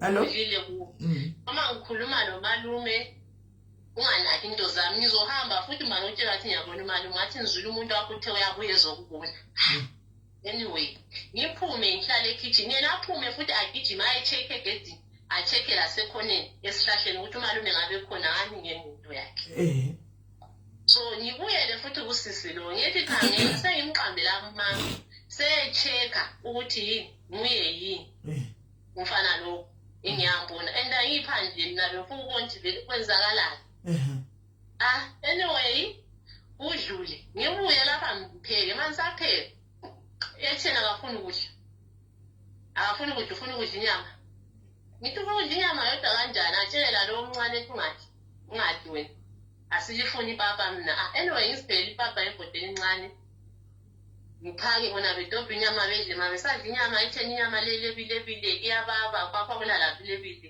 izama ukwenza ama-accusation amaningi nje qalisa ukukhuluma usiso nje asimfuni sifuna lwani usisi sikhathele thina njani nje khuluma into ezingalunganga ngamtshela ngathi yawazi ukuthi nima ukuchanya uchaya asithi ngiyokuchaya lesithi nguchayela wamele mphikisane lawo ngawukhuza mafuna ukukhuluma lami uzokhuluma umama enjani engena mama usukhulume yonke into sikhulume ngoba mina lawo masikhuluma asizwisisani vele angifuni ukuthi sikhulume mina lawo sikhuluma into zethu ezilight into ezilenkulumo lezo angizikwanisi last time wakhoso uzibulalelani into zabo zikamfana yena lo sesambile umfana wathenga ichocolate mina ngithatha ichocolate nganikeza usisi lo wangapha ngoba la ngayesengikwatisile ngokungiqambela amanga umfana sikhuluma nolayo lo courage uyafuna ukuzibulala mntwana ngenxa ya courage wabule story sola leso kulo courage phakathi sengithethe ichocolate mina ngayisale umntwana waqalisa futhi ukuba le situation nalana eyokuvele belulaka akhale engani thina sikulento esinenze yona esethatha umense kwabasabe singayenzananga lutho nje ngezilongo kube lo mfana yena lo nje eduze wabona something nje ngale problem so vele sengimavoida since wathatha iy'mpumensi ibingakade ethatha umense ngabaleka mina ngahlala le right hold on saka vari kuti apa after zvadaro vari kuramba vachizama kutsvaga information kumwana kuti anyatsokonfesa vari kurekodha manje apa akurekodha ndo hanzi ndobva ndaita kunge ndatora foni yangu naanti kuita kunge ndiri kutaura nani nacourage because vari kuziva kuti problem yese inoitika kana when it involves courage ushu ndo pane problem ndobva vatora foni vaita kunge vari kutaura nani nacourage vakati hanzi ndobva ndati wasvika here bebhi watiri kusvika 1 minute ora iti ndiri kuya ipapo handiona saka mira ipapo hanzi tatopedza zvakanaka naka hanzi even ndatanga kuti hanzi mwana uyu pakabva kwacourage akauya nemabhiskits anoita 6 rand ichi ari 2 kwai ndikamubvunza kuti mabhiskitsi wamawanepi akati mabhiskitsi ndatenga nemari kwai ndikati mari hauna iwe mari waiwanepotenga mabhiskitsi hanzi akati mari yanga iri mubhegi mangu kwai ndikati mubhegi rako ripi iwe hauna mari we all know kuti hauna mari kwanzi akati aiwa ngatingodyai mabhiskitsi kwai saka ndakatomboramba mabhiskitsi aya ndobva ndazodya ndichiona kuti mwana ave said ndobva ndadya mabhiskitsi aya but hanzi ndadya mabhiskitsi kudaro tapedza kudya mabhiskitsi ndo pandakatakunge ndikutaura ndichirekodha kwaye ndo pakatanga kuti torai mwana wenyu mubude pano kureva mwana wanochengeta we9 months torai mwana wenyu mubude muende kumunhu wenyuko torai mwana wenyu mubude muende kumunhu wenyu handika musataure nemunhu wenyu pano kwaye ndikati kochi kwai handinobva ndabuda ndobva vaenda kwasikana pandikidzo ndobva noti ndanyepera mwana ndarekodha ndichiti uyu Courage ari kuuya handika kuzondiona saka ndatobuda mwana ivo vakangatidongorera vari kuona mwana akamira pakona peheji achidongorera kuti Courage atouya here nemota yake handi kwai saka ivo ari kumuona nevasikana achiti mukona honai uyu ari kudongorera kuti Courage atouya here handimaona ari kudzinga andi saka andi vanga kutozana nyaya kuti pane problem chi nenyaya yemwana uyu pese panenge pana Courage ushu handimaona panda problem saka ndivari kuti pakamboitika issue before ivo vasati vauya nemusikana anga aripo kuri kunzi mwana akamboda kuzviuraya achizviurayira futi nyaya involve this Courage hanzi akatobata banga achida kuzviuraya right saka seriously vana vari kukura ane crush naCourage right enderai mberi andi what happened next from there mina labantwana sazama ukuthi sikhophe ngabaignore ngathwala umntana lo omncane ngangena apho komakhelwane ngoba ngimjayele lo le13 ngasihlalela vele kwathula wabala ukuthula labo bazihlalela mase ngizihlalele kunjalo isikhathi sokuthi kulalo esabe sitshaya masikhathi sokuthi kulalo sesitshayile bona vele bangapha erumini lethu ngasuka mina ngale manisuka le ngale but ngizwa amamuso ukuthi bayagijima ngithi abantwana banjani bazidlala vela ngikho lapho seke wabuya futhi erumini komphana wabuya wafika wama ngabuso ukulento efuna wathi hayi bengizokuchecka ngathi hayi alright ngilapha right wabuyela futhi endlini ngezwa bagijima ngithe ukuthi bazidlala mamphuma ngithola impahla zami zilahlelwe phansi how sezilahlelweni impahla sengenze ngoba le mini ngeke ngazithola zilahlelwe phansi lapho ukuthi abantwana bebedinga into njani ade bezidinga abasabisela manje sizilahliwe live phandle uthi ngiyamconfronta uyaqalisa ukulwa ngalani indlela nokuthi mvusha umsindo lwana ngambuza ngicela okhiphe impahla zakhe azibisele ngoba this time soku too much angisakwanisi sengibekezele kakhulu manje sengitshela ubani ubhuti wami ongiwangifaka la bengingamtshela into zonkade senzakala baqalisa ukuphikisana omunye wathi ngulu but mina abakwazi ngilomdala ngahle ngathi shoot isithombe ngasendela ubhuti ngathi ngicela utshela ubani uboss ukuthi ngifuna ukuhamba inyanga siphelile ngiphi imali yami vela last time ngamvalelisile sazama ukukhulumisana abadala so from there wafonela ubossi indaba yempahla ubossi wabuya wasota out yonke into ikho ugcina sokutholakala izindaba zonke zona lezo umntwana uhlukunyezwe right. This is quite a story now. Thank you, Auntie, for explaining as it is, because this story it came from the middle. We were not going to understand everything. That's why I was a little bit like, thank you very much. Now I don't even think the police knows all this information. Yanga yesutoziva. Ndo zvakanakira kunoko ndimaona tatotanga kutozobata dzimwe nyaya kuti yazosvika panyaya mai vemwana vakutozoziva zvimwe zvavangasifanwa kuziva. Kumapurisa havana nguva yekusonoteerera zvese zviti vamasure makazodini especially uri foreigner South Africa vanongosvika inongoida yakadaro right. Courage waita hako pakuti titange tanzwa anti vachitaura anti before you go ndicela ukubuza indaba yemagetsi iyi wena why ucelile uCourage amagetsi wena umama wabantwana wena isikhathi ebehamba emsebenzini ulishiyele 100 rand walithengile igrocery yonke washiya 100 rand ukuthi nithenge izinye izinto if kushota something. Why did you go to Courage to ask for 20 pounds for 20 rand? Okay, uboss wayithi 100 rand ukuthi sithenge into esizota endlini ngayenza njalo ngaya emashophu ngathenga but nganotice ukuthi ushota imajarini nokunye nje okuncane ngadobhadobha imali yaphela. So thina sasingasela i-extra money ngoba la uboss wambuza ngithiyele imali bese siya ngaphi futhi ayisilo duty ngabe lifonile bengizozama ukuthi omunye umuntu alisendele ngamphendula ngathi no mina bengafuna ukustressa ngenkinga zasendlini ngoba already utshona olama problems simfonela simphambanisa emsebenzini understand wathi but ngabe uzami ngoba izinto engabe ngizidinga zona lezi nothukulwa kwenu nomntwana All right. No, it's Nyabonga. Thank you for answering that one. Right.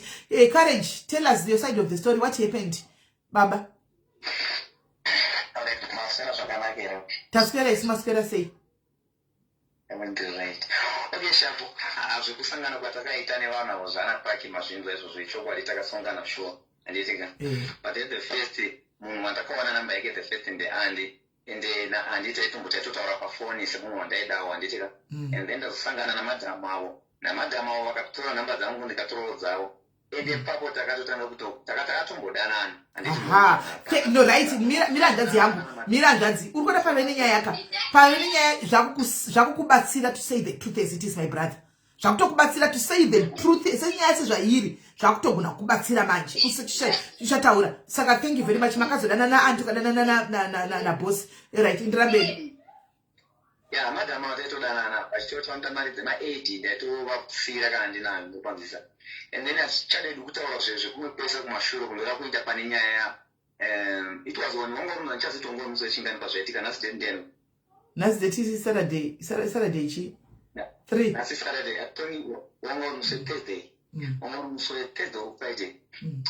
Lana and the one of my past 5 may go. Urbanisa. Now one of my past 5. Lako ya pandeva neto chengese no mote ndi ni sana yanga ito temba so neto tema transactions out because no guys vakatoshika zizvi zvikanzi angeti tuda mari tuda maswisi ndaroke shapo rege ndi kutsvagire ndipanda pa 10 rand ukwandisa ndanga pa 10 rand that's kuma 5 ndava pa 10 rand mota yanga yatenga yanga chinya ne direction yekumba kwavaenda ndikamati guys chipinda mota umuno drop wamberi machinda angu akatoramba kati no we can't carry mwana mdicho kuti tiende naye uko. And then in the government by Papa no Vanenda General and then there is an end to Free State.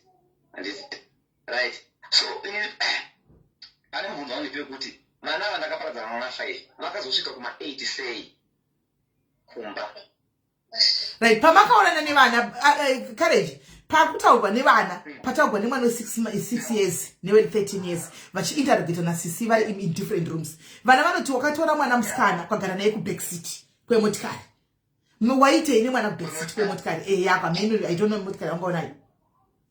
Yeah, mota endana na ndu mota ende itengesa. Wana hapana kapira pinda mota. Mota imo yangu yanga ili mukati muku pa jarata pando ipaga. Hapana mnaka kwanza kuinde because I was doing my transactions angu ilini. Because na itengesa mota. But maneto tengesa mota wanga variable. That's kuma past 5. And then those guys nabanda wapa mari. No, one of my issues are like Andito Zili. It is not to say Jero Mugondis.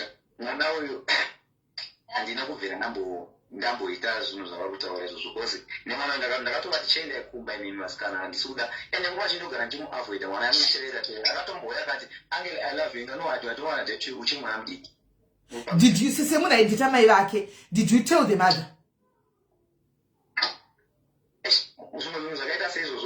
Kana andiwanyara dimenya mwana uno ndati mpuwa ma 50 rand itenge kwa chikafu pampa no garao but andino zinu zvakanyara ara zinu zvakaita sei ameno wana pampa no puwa ma 50 rand na rasta ntowazi and is the one I do the nyenzo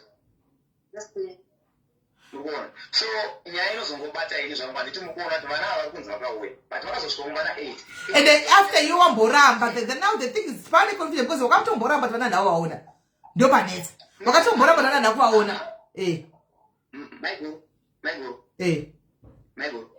Ndakaramba kuti ndakuona na 8 ndakaona ndakamuza andi vana ndakaona kuma past 5 kurowisa ndikapa 10 rand vanonzi vakazodzoka futi munhu aindudza nemufana unzi short kwanzi vakazodzoka futi they was looking for me rimwe zuva futi akauya pandopaka mota ini pandopaka mota asingaishandisa anzi ainditsvaga pandishayiwa futi akaenda ameno muvanhu akaonekwa pakaona zvinhu zvapana zonzi anona kasongo vakamudza kuti courage hapo anditi mbona.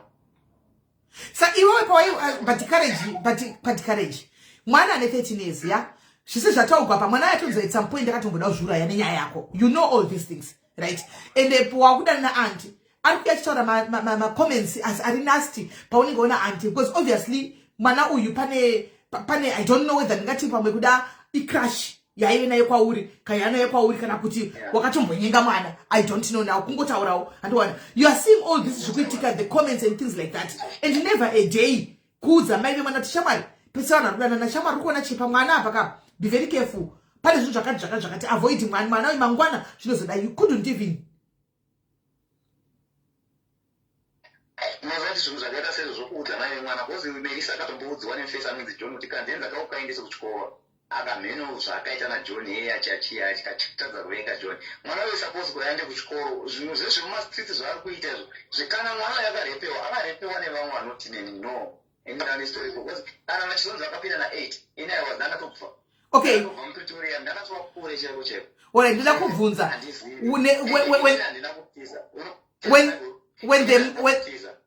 when the mom called you, mai vachopa kwakufonera nyaya yaitika vabva nemwana kuchipatara, mwana achidza ane forcible penetration akarepa akadi akatsemuka chichi andi mai vakakufonera mai vemwana vakati uyai kunotitaura. Havana mbondifonera ndatombototraya kuvatsvaga pafoni pavo vakasandavira. Hapana pavakati uyai kuno kukaenda hauna mira courage hauna kuenda kumba kwavo une vamwe vanhu vakuti uyai kuno. Nezuva ndakaenda pamba pavo handiteka.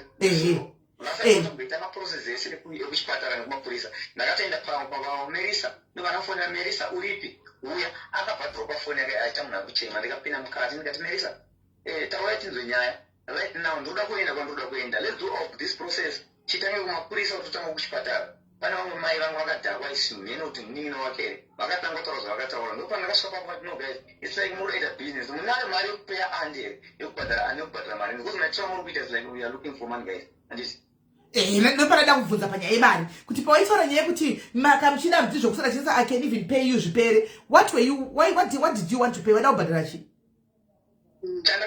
Ndakavati asi muri kutsvaga mari here. Even ndakanyora futi pafoni pake Melisa ndikati asi muri kutsvaga mari here.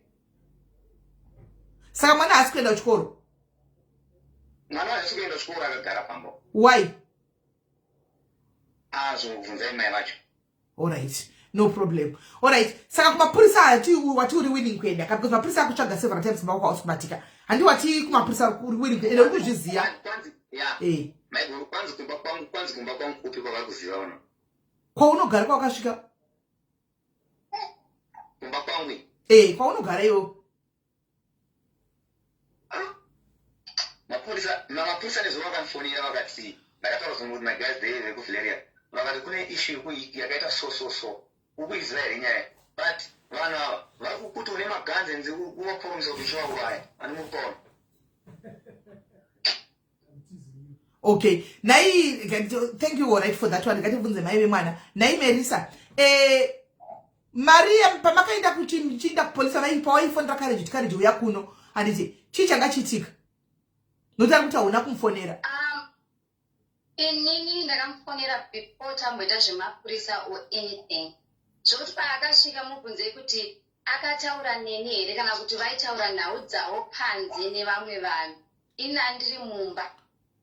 Ofuti iye semunhu angari munhu wandinoziva aifana kuuya togara handiti tonzwa nyaya yake side of the story semanditaurira ndakamita pafoni kuti uya kuno nenhau kuti ndandisipo pazvakaitika zvese izvi handiti ndinyatsonzwisisa kana iwo uri kuti hauna kuita zvawakaita chiuya toenda tose handiti toita unnecessary details kana usiriwe then hapana nothing to worry about hauna chinhu chokuti aworried about. Zvokutoti zvokunzi nyaya dzemari dzemabhiusi ndakatozvinzwawo sisi vangu vachitori vachiti ndozvataura courage ndakati kwanongotaura nyaya dzemari dziri kukwana papi when there's an issue like this that needs to be clarified. Handiti ndopaakatuka vanhu panzapo and our last conversation nesawira wake muno akasienda kuti munhu wako ada kuirana nesero because at the end of the day tomuti ngaauye tinzwe side of the story why ari kujika kana ari innocent itangokumbira kuti ngaauye kana asingade ngachiende kupolisi otesa zvaanoteswa pane mwana kana ari kuti haana chaakamuita because this is a minor handiti and a minor wacho watoti haasi kuenda kuchikoro akambondibvunza nezvake because mwana wangu anga asinganzwi mushe. I don't need to that kuti ndimuudze because kwandiri munhu wandinoziva zvekudana nacourage andambodana ndambodana courage zvaari kuda kuchiunzira panapa ngaataure nyaya yekuti ndizomubetsera because tichapedza tazounza vanhu vasirivo handiti kuti ndizomubetsera chii changa chatora nzvimbo ngaachitaura ipapa hana kana kupataura apa ajamba handiti apa ajamba kwakutanga manje kuti anditi akadana andinambodana kudana nemunhu because dena ida kudana nemunhu ngadana ndakadanana naye ndisingabvunze kana anti kana kuva consent about kuti muri kudanana here chichi kutora nzvimbo because ndakatovaudza ivo anti kuti ndinoda kuziva kuti kana muri kudanana ndite maboundaries between imimi nevana and everybody else so that I solve this matter set problems all the time in your courage babuni. Osaka muri kuramba kuti manga musingadanani. Ayo andambura mudanana naye kana kwayo courage unonyeperera chiri kudana na Mary. Kana even everything and nambura mudana courage. Ndowisa message. Tipe. Usama message acho when you're flattering with people ndakakudza ati ndidana newe send a messages acho. Ndikulela ndichwe uchat kwako. Send my message. Cheke pachat kwako. Mama unaweza disappearing kwa phone kwako but na cheke to because ndo uchengeta. And not disappearing and only disappearing and that time you said disappearing kwa phone all my old messages are aripo. Saka at the end of the day kwa sema musira chikafu kana musingadanani na imerisa kana mamusingadanani kwa sema musira chikafu. Because Pandiri is like a brother Pandiri. Ninauza enduza. Kunzwirawo munhu zizi kuti Joshua kana zvakadai get museti chikafu. Inina I don't have a bad person yokuti ndingatoti munhu anduza nyaya yake onditori nzara. Tototi chiri kuchikafu zvakadota kuda chikafu chikusira. I didn't see it as a big deal kusait kwangu hangu. Ungamzira munhu dzitane sefamba yemari. But still wakadiora kuti panguva yacho wangu usingakupirire chikafu because wamesari panapa vanoziva nyaya dzavo. Tongopinza kuti tipinzire Kim wacho also munyaya atsanangurwa part of the story and everything. Ndozvamudotite. Ngauye Kim papa ninge apataura kuti. Understand. Munyaya yako usasimbira nyaya yako yepamwana handiti. Ndofunga kuti murukuda kuwanza nyaya semunhu angasipo inini handiti muda kuwanza nyaya when there's a rape case yamuri kuda kuvhara courage handiti inini we will face the truth. The truth is kuti nyaya iri panapa yatonza kuti we live nhasi inhau yekuti iwe wakaripa mwana handiti zvamakutotaura kana kuti kuta say that's not the part of the story as far as I'm seeing handiti ka nawe hombe ndeyemwana kuzoti iwe urepe mwana isusu kana uri kuti if you're innocent as everyone was telling you kana kuti madetective the way they were talking to you vakakuudza kuti we are clear if you're innocent utorwe that's the only door option yetinayo izvozvi courage kuti wherever you are uenda but I'm also failing to understand pfungwa dzenyu yangu mose. I'm also failing to understand kuti pakauya courage nezero kumba kwako Merisa munhu akabva kupolisi why didn't you call the police straight away kuti courage ari pano vakatomubatira ipapo. Kungenda papolisi nguva iyoyo ndakazenda kupolisi after scenario yekuti ivo vakanga vadiscasa zvavakadiscasa nesista yangu pandaigeza sisi because semunhu akanonoka kuenda akanonoka kuzomukawo ndambozorora nyama dzangu saka pandakavaona ari panze ndakatoti no ndiri kuuya pachauto pandatoenda nogeza zvokuti zvavakazoitirana pazhe nandisipo inini sisimiri nandisipo kana iye anozviziva kuti akataura neni here pandakazoti ko aendepi kana munhu kana shamwari yake inenge iripo ndakamushaya pandakabva kunogeza zvikanzi vabuda vasiya kutukana nevanhu ndakati kana zvakadaro inini let me do what is best for my daughter because now this nyaya iri complicated semunhu anogara asisa let me get to the bottom of the story. But Merisa ipapo ndida kukukorektawo hangu ndida kukorektawo sasisi vakowo mwana abatwa chibharo wakumboti courage yapano tigare pasi titaure unyatsokuona kuti mwana abatwa chibharo waida kutaurei. And the first thing that you do immediately, the first thing that you do, there's no negotiation. Never. Kutomwenda police straight away. Negotiation yei kunzwei. Kuna mwana wakufungidzira kuti abata mwana wangu. Anozokliwa nepolisi. Sisimiri. Na upe yakataurwa. Mwana asati ataurwa naye ndo pandakafonera courage. Pasati pataurwa nyaya dzerepit. Muri kunzwisisa ndopandakafonera courage anzi nasisi teti courage auye pano handisi kukwanisa kutaura mwana anga asati ataura nyaya dzerepe sisi ndopandakafonera ndakati courage kana une time please uya kuno kunyaya dzako zidera sedzatanga akanditi nyaya dzangu dzipi muri kunzwisisa ndakati uyeyo usoti chinyaya dzako kosina handina chandikuziva because inini witness yake pandaitaura naye isawira wake pakati dai asvika paground tanzoti chichi kunyatsotora nzvimbo handiti vandandoti rega tisiendera zvokuti handine munhu angandinaye ina don't do things zvisina munhu maona saka nyaya dzese kana kuti kudii kana kuti chii ndakamboaati bottom line if you are innocent and you're not guilty nyaya dzedziri kuitika I'm also tired sezvo munhu wandakafoni ku do not come to my house or anything since ndakakubvunza kuti are you getting auntie or not, usauye kumba kwangu if I'm not there or anything of some sort or kuona vanhu, because at the end of the day nyaya kana dzakuzouya dzichaya dzakasangana ndisingazivi kuti which is which. Makamubvunza kuti ndine how many times ndichitaura naye,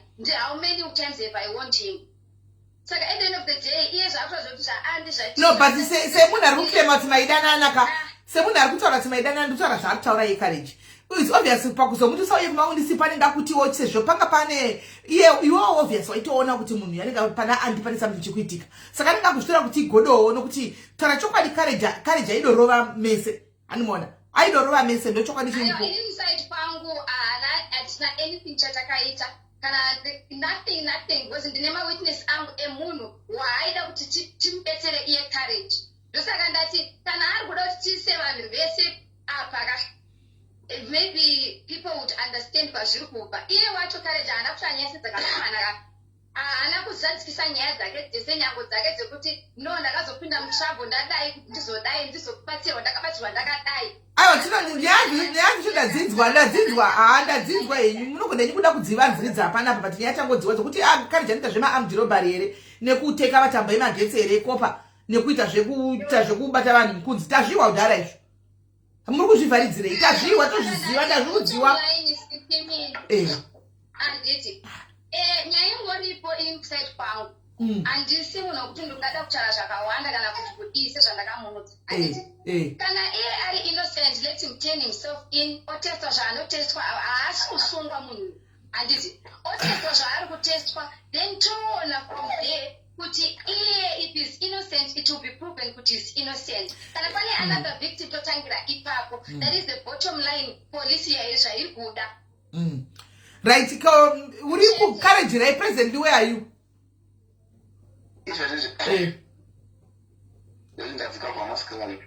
Aiwa courage iwewe unongoti nhasi wangoti ndandiri kwakati, nhasi uye zvino wati wari kwakati, handiwana uri kujamba. Why are you dodging? Ndopari kuita kuti isusu tapeta kutsikira because uri kungochinja nzvimbo. Ndamboyo wakati ndayo kwakati, instead kuti uinde police, you go to the police and clear yourself. They will test you, testa mwana na kugeza. Mwana akatogwa asina kugeza, ena chifana asina kugeza. No man, munozonyanya kutaurisa guys ndida kutaura. Muvunze kuti even panda uya kumba kwake ndaenda kupe every day. Ndakwaenda Rustenburg every day ina nongogara pasi. Anozviziva Melissa. Panda uya kumba kwake itomuudza kuti ngoya kati ndikuenda Rustenburg, ngoya kati ndikuenda kwakati. Almost every day. But right now courage, as much as uri mudila yes unofamba chitsvaga handitika, but right now pane nyaya inogona kuendesa 30 years handiona iri kunetsa. Saka pane repi yemwana we13 years handiona. I would drop everything courage and go and clear myself.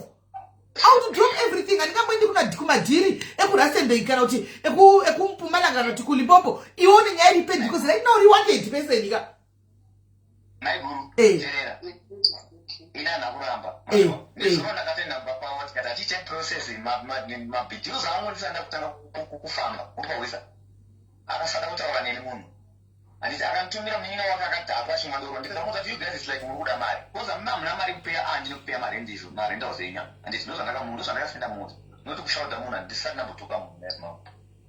Pandingovhunzawo courage to enter into my house affairs ekubhadhara auntie or my bills, because nandisipo nyaya dzenya naauntie kana kuti zvamunotaura behind my back, if I may ask, because now iripo ndeyekuti inini bottom line pull yourself in and prove yourself kuti hauna chawakaita period. Zvawakutotitaurira personally, that's not what the police is looking for. No. Because when we keep on changing my positions, I want nothing to town, nothing to buy. Just create time, yacho. Since you're an wanted person, prove yourself wrong. Those check and prove property problem. I do with this courage. You what property right now, courage. So ku police. Kuno tinete. Melissa. Ndakora mu police.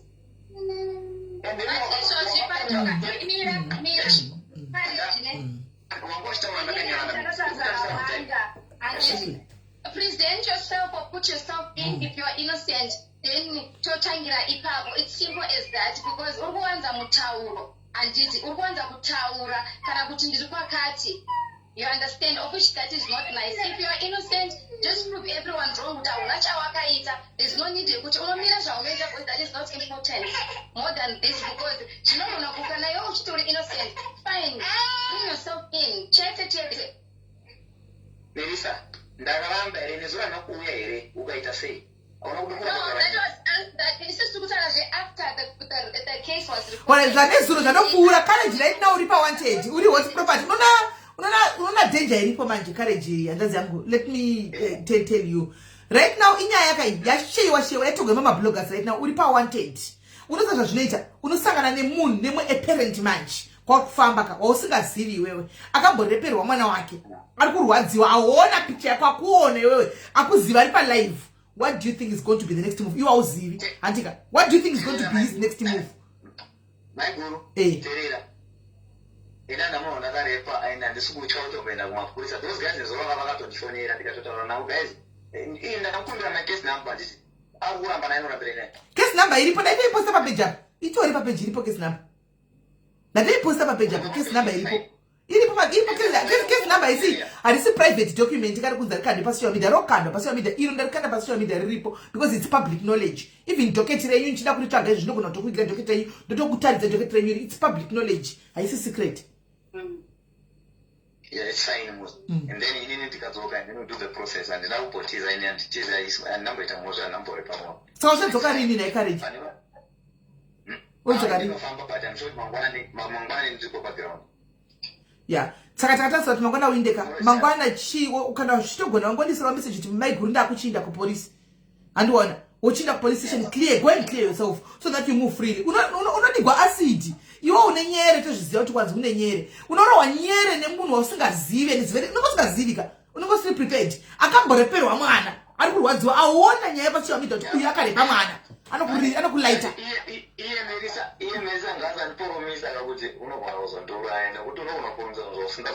Anokuuraya nei Melissa? Anokuuraya nei? Iwe ndo akatotyka iwewe. Angakuuraya wake nei Melissa yeye? Mufunge. Inzewe nyasho pairi manje. Iye personal nakomudza ngaatende himself if is innocent mataura aita nezuro sezvandakangotaura shamwari yake. Kuita ndokurukuisa afunga kuti you are guilty. There's nothing happens. Just prove yourself. Chete. Otherwise, my it's nice to attend to my family now. Melissa. Andina kumboramba. Anditi. You said gonna assist me. You will come tomorrow, ne? So I'll talk to the investigation officer. Mangwana kana wakuya musangana ikoko anditi muita zvamunoi zvinoitwa zvacho doctors and staff. Then we take it from there. Wanoomira results such people will know the truth. Anditi. That's all. I think those zvinotoita izvozvo and I don't know what to do. Vana anti vari padhuze. Vati vakuenda asi anti vanzi mapurisa vambomira kuenda kusvika courage auya handi ndizvo saka mugere sei manje right now Melissa naanti vanzi mapurisa havachaendi ivo vati vada kuenda vanzi vambomira kusvika courage auya abatwa saka how muchagara sei? How is the situation at home now? The situation at home is not tense because we seated down and talked as mothers. We talked and iwo vakati no regai timire taona zveshuwa kuti uyu haana kubata here mwana zveshuwa nenhau yekuti iye kana achiramba achimhanya regai timire atanga auya ateswe zvanoteswa tinzwa kuti nyaya yacho akamira sei but akaramba achitiza kudai that means kuti he is guilty, he can't turn himself in. So iye ngaachitena himself in if he's not guilty. All right, I know he said tomorrow we are waiting for tomorrow. Tomorrow we are waiting for tomorrow. Yes, we will wait until tomorrow. Chete. Melissa, I would tease and there. Ayoga. Turn yourself in, Chete. We do unnecessary things that needs to be done for police station and the hospital. Then Toshipi Ramazao, we're still gonna come back on air and clarify Yom Kinto. Isn't it? Yep. Right, and the other thing, right, is uri innocent. Yeah. But chiripo right now, before you guys go, we just like we are a family antika right now talk about our results kuti aende uyuko kumapurisa then jokliwa anti close by bauye pa phone message papa pamwe chete because anti avakwanisa kuenda kusvika uya but varipo padhuze. No, but we're sorting the matter out. She has to go to see her children tomorrow. Saka I see problem on auntie because right now person I wanted now. Yeah, but we were just talking now. Itatapedzanda kumapurisa mangwana kana asina then tutangira ipapo. We were just talking edu because pakutaura kwakutoita nyaya yaka. Pane ma loopholes akawanda. Ekuti semunhu anoshanda mudzimba. Vachaenda zvachabva kwauri vachida kunoshanda zvekumwe. And the same thing will happen izvo nokuti vachasangana zvekune vana hanti chavanodedzerwa mudzimba kuti vachengete vana.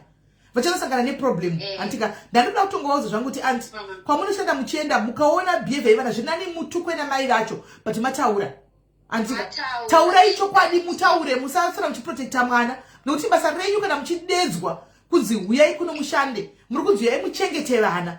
Saka apa pane zvakaitika under watch yavo anti under her watch vakati mwana usiku aende kuna courage wavari kuziva kuti courage uyu mwana yani crash na courage antimaona kana kuti angachitodana na courage panguva ina hapana ari kuziva chokwadi chozikamwa nemwana naiye courage handi vakati kune mwana aende ikoko usiku kunoningira kuchenga magetsi. So mwana was raped under her watch of which she was supposed to be protecting vana.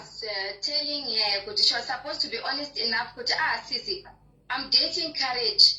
Why ndaikapa nchiwabvunza inawe kuti ndaida kunyatsoongorora kuti chii chiri kuitika vana vakuramba vachita clash vachinetsana antina nemwana. And also listen and Merisa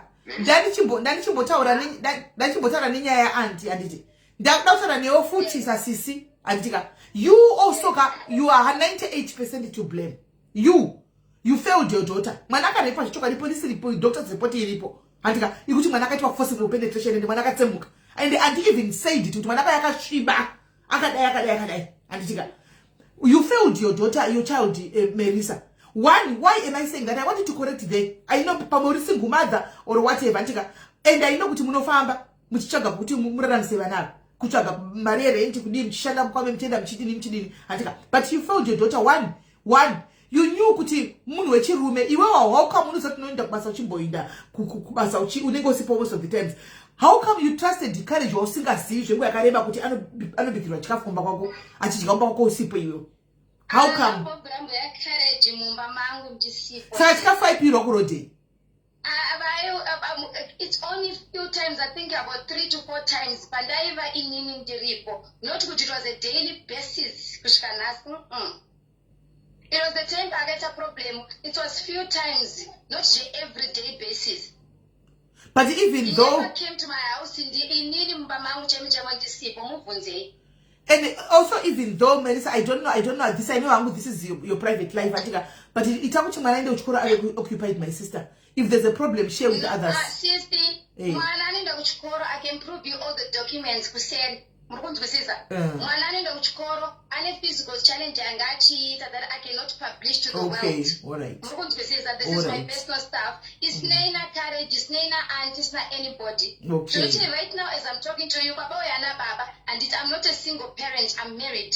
Okay. At the end of the day, discuss affair on live. I don't think that's proper. Okay, no, that's fine. That's okay. We understand you there. But just next time, so do not bring any men or singers. And you recently made courage through Kubasana Kamakaita Chidai. How would you deliver a singer Zitoshka but Zilivana Vakutia? Eh, tell her courage. Taura courage. Taura. Musu akaenda kukameno vachambeki pakada kusibaya mwana uyu munhu akatondisha inarora kumba kwangu handiti ndikatinowa ndakamuti endikurapo aukama munhu uyu munhu agara angani nyaya dzake zvake because akatondisha inarora kumba kwangu ndikaramba inini ndikatovaudza handiti ndikati I can't sleep here. Handiti kunzwa Merisa. Handiti kunzwa Merisa. Pandiri kuti try to protect your children. You bringing a stranger kuti iwe hauko. Woti indano vachakumba kwangu chengete vana sha. Vana munhu usingaziva wakasangana naye 1 month ago. Sipimili. Pandakataura kuti anosota nyaya wasi kuti mwana panga kunza akunozviraya netwanga ndiri handina kumushonera ega kana John ndakatomufonera ndakati ndichibvunza ndida kunzwa situation ipapa nekuti vanhu vakamwari pamba kwasasadare mafoni muri kunzwisisa makaudzwa kunzi vana vanoda kufa munhu anoda sei you have to look for anybody that anogona kunge ari paground kuti uwane but not a man cha not pane vana vasikana not a man Marisa, not a man pane vana vasikana and I understand nakuti wakosati waziva kuti there is anoda kufa yanga iri courage yoyo iya courage kuti mwana ane crash na courage I understand there but chero zvikaenda say next time avoid this my sister tsvaga munhu wechikadzi anyway kumbira vakimbali vapinde baba vati kwete munhu wechirume unoabhizirwa mwana musikana une mwana ane 13 years ari paadolescent stage you know that for a fact tinavo vana ane ma12 years unofanira kutoona kuti zvimiriromiro zvavari kuita pamiriromiro mwana uyu it's a stage hatika we cannot run away from that stage hatika yekuti we have to put our maziso ipapo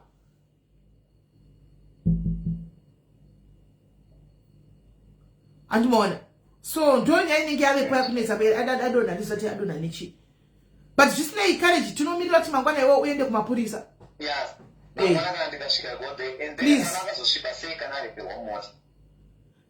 let's iwo chirega mapurisa anokuprove anokuklear then we'll come back and clear you go to the police since uri main suspect right now go to the police prove yourself zvinobonetsa here matesti within a week unenge watoende marizasi ekuti you are cleared it's not your semen iri mumwana andiona then kwakutsvagwa rules akataura mwana chokwadi kuti ndandakamurepa then from there antika kana kusiriwe we come back here and clear kuti pamwana haasi pane munhu potsvagwa kuti munhu akarepa mwana ndiani because mwana akatorepwa mwana the child was violated that's for the fact but nandikizokupostiwa zvamaita zvisina kuita shame I don't like that aiwa zvazvaza utotiudzi zvinhu zvatinotoitaka because ukutotsvagwa sha deo wakaenda polisi pana aimboposta here deo wakaenda polisi pana angachimboposta here but asati zvizito karumba kwake atenda kapasina police number nema doctor's report yandaona inini nemapirisi emwana hataimbokuposta because ndatomubvunza kuti evidence police report and everything akandipa uyu chakamenza kumapurisa akaudza vanhu vake pamba kuti ndikhareje kana zvikasadai I'm sure zvinhu zvavari kuti vari kuzvida anofanira kuroora mwana uyu inati andikani ikhareji ndo zvakataurwa mame ndinaona message wakazotaura vanhu varipo zvikanzi anofanira kuti aroore mwana uyu mabona so this thing for police here achiti uroore mwana ne13 years courage usazoruka andifungi kuti zvakutaura ndizvo amakuwa kaya wakanzwa achiti uroore mwana ne13 years but those guys were vanyepi hapana vachigara kwamba vanogona kuzvitaura yandirambira kuti ndingati Marisa anoti unofanira kuroora mwana ne13 years anosungwa kana mutema autobvumi unomuroora sei mwana ne13 years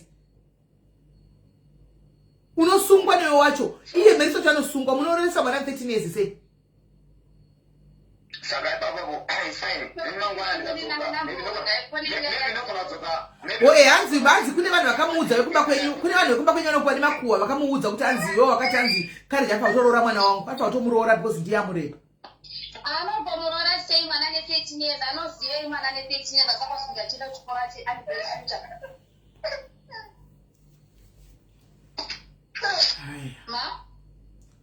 zvakaoma zvakatoma andimukora nyaya dzacho dzechicirculata nezvinhu zvisinganzwisisike vanhu ava their own stories kana neni pekutanga I could not get hold of nyaya dzacho dzese from the beginning.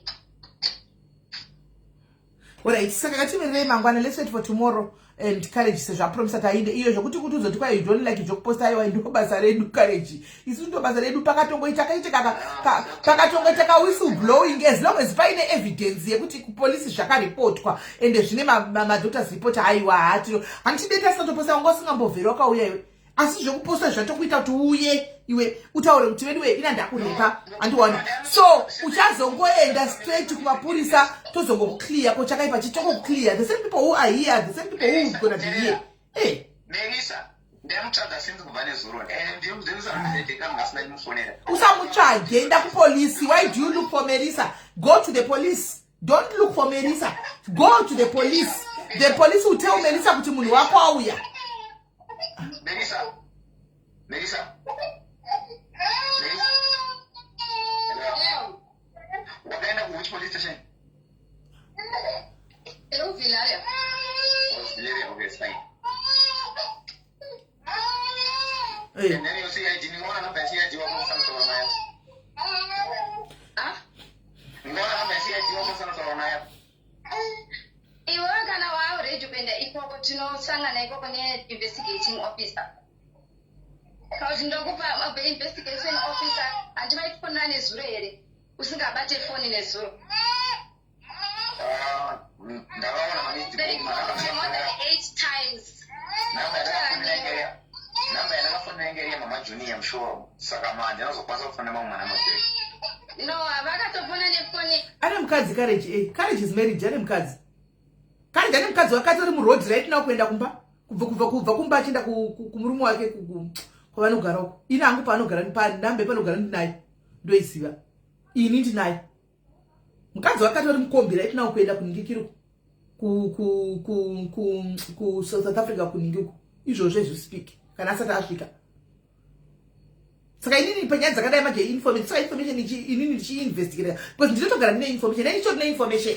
Information inotouya information. So watovhunduka kaCourage, ndinenge ndinayo information. But techida kuti uite dhirasha waita wagona manje. Zvokuuya kuti no, inini handina kurepa, handika nyaya ngaipinde mudariro. Unozati live yedu inogona kununura kana kupisa iyo kusungisa because evidence enough. So now you go to the police. If you are clear someone akunenedzerwa ndisoti even paprotection vakanzi ari kunenedzerwa kunzi akarepa mwana hatina kuti akarepa mwana totoziva saka tamira paunongodza hausiriwe we come back here again tadzoka naCourage guys aiwa kusvibisa zitara kwauri mukada usina kumborepa iwo dzondowanikwa if you are cleared by the police you come here and clear your name as well hazvimbotori 2 minutes izvo. Alright iripo saka toona newe mangwana. Alright, Courage. Right. Right, guys.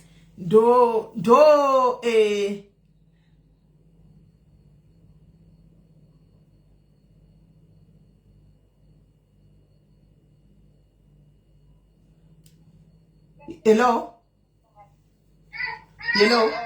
Aiwa Tamira, Courage atanoenda mangwana. Tamira kuti mangwana ende police.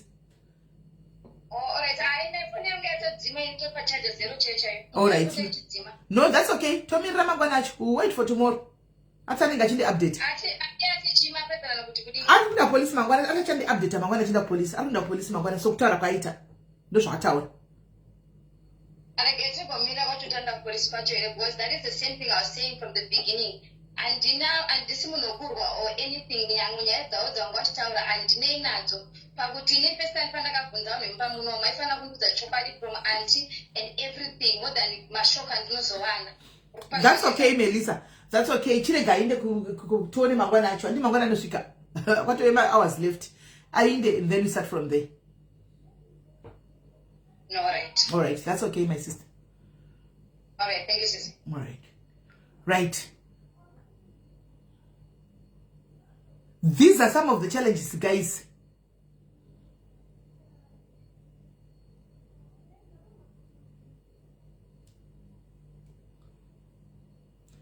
These are some of the challenges, guys. Dzinowanikwa wa ndisimaona ende mama pane nyaya dzakafana idzi dzimunenge muchitodzidzawo anditika vanosara vane vana vachinda kumabasa vachidini munenge muchitodzidzawo anditika kuti zvinofamba sei even vasikana vemudzimbawo vanoshanda mudzimba matodzidzawo anditika matodzidzawo mangwana kungoti tikuita edu tikuita tinetiita edu kangaroo court kuno padiaries court panapa animona diaries court yatinenge tiita zvedu but yave mucourt of law chaiko ka anti munogona kusonyura makanditarisa vasikana chengetedzai vana munenge ndinochengetedzai munotonyura kuenda kujeri chaiko kune dzimwe nyika unotoenda iwewe anti unoenda kunotoenda iwe kuno ku UK nyaya yemwana unoendera iwe anti neniwe ndionoiendera kujeri saka kungo challenge ichenjeze kuti mubve matarisawo maonawo antika mubve magadzirisawo munenge mchiza vana muchera na vamwe chavari stubborn chete zvimazera zvinenge zvasvika izvi animona zvimazera izvi zvinenge zvakuda kuita stubborn zvakuda kumira zvichimisa tugaro ani munoona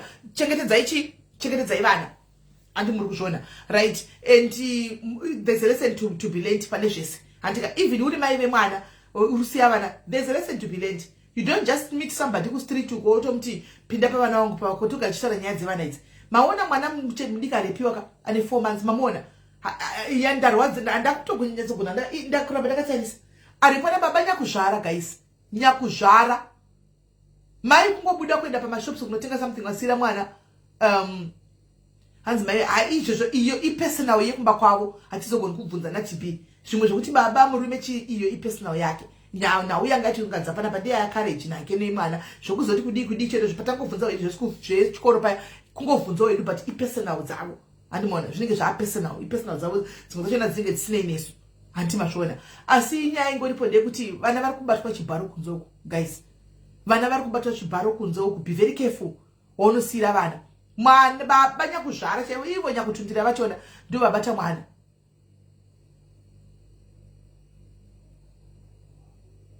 handimona ndo vabata mwana mukaona mapicha yamunogwadziwa mwana kutsemuka kusvika kwekupedzisira kudhodho kutsemuka murume mukuru handisiti mwana ane 4 months guys just a 4 month or year old baby kamwana kadiki kakadai so guys murume achikwira ndaizotadza kufunga kuti ndichi guys vanhu vari right here vanhu vari right here guys vanhu vari right here vasikana akasaenda kupolisi manje tinenge tatove neansa kudhara akaisa court diaries court majuri mboyai the juries can you please come vanhu vaiona ble vanhu vaiona kwavaiona the jury can you please come the jury yozotesani yaina kupera but the jury can you please join in my jury and let's talk majuri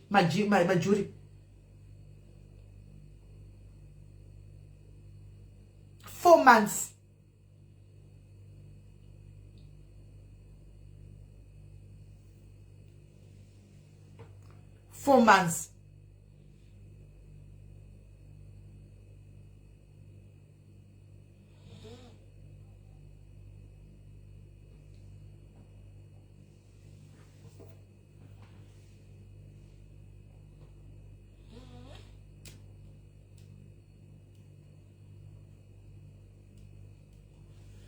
jury 4 months.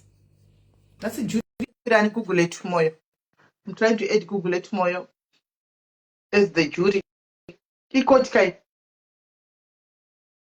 4 months, guys. 4 months.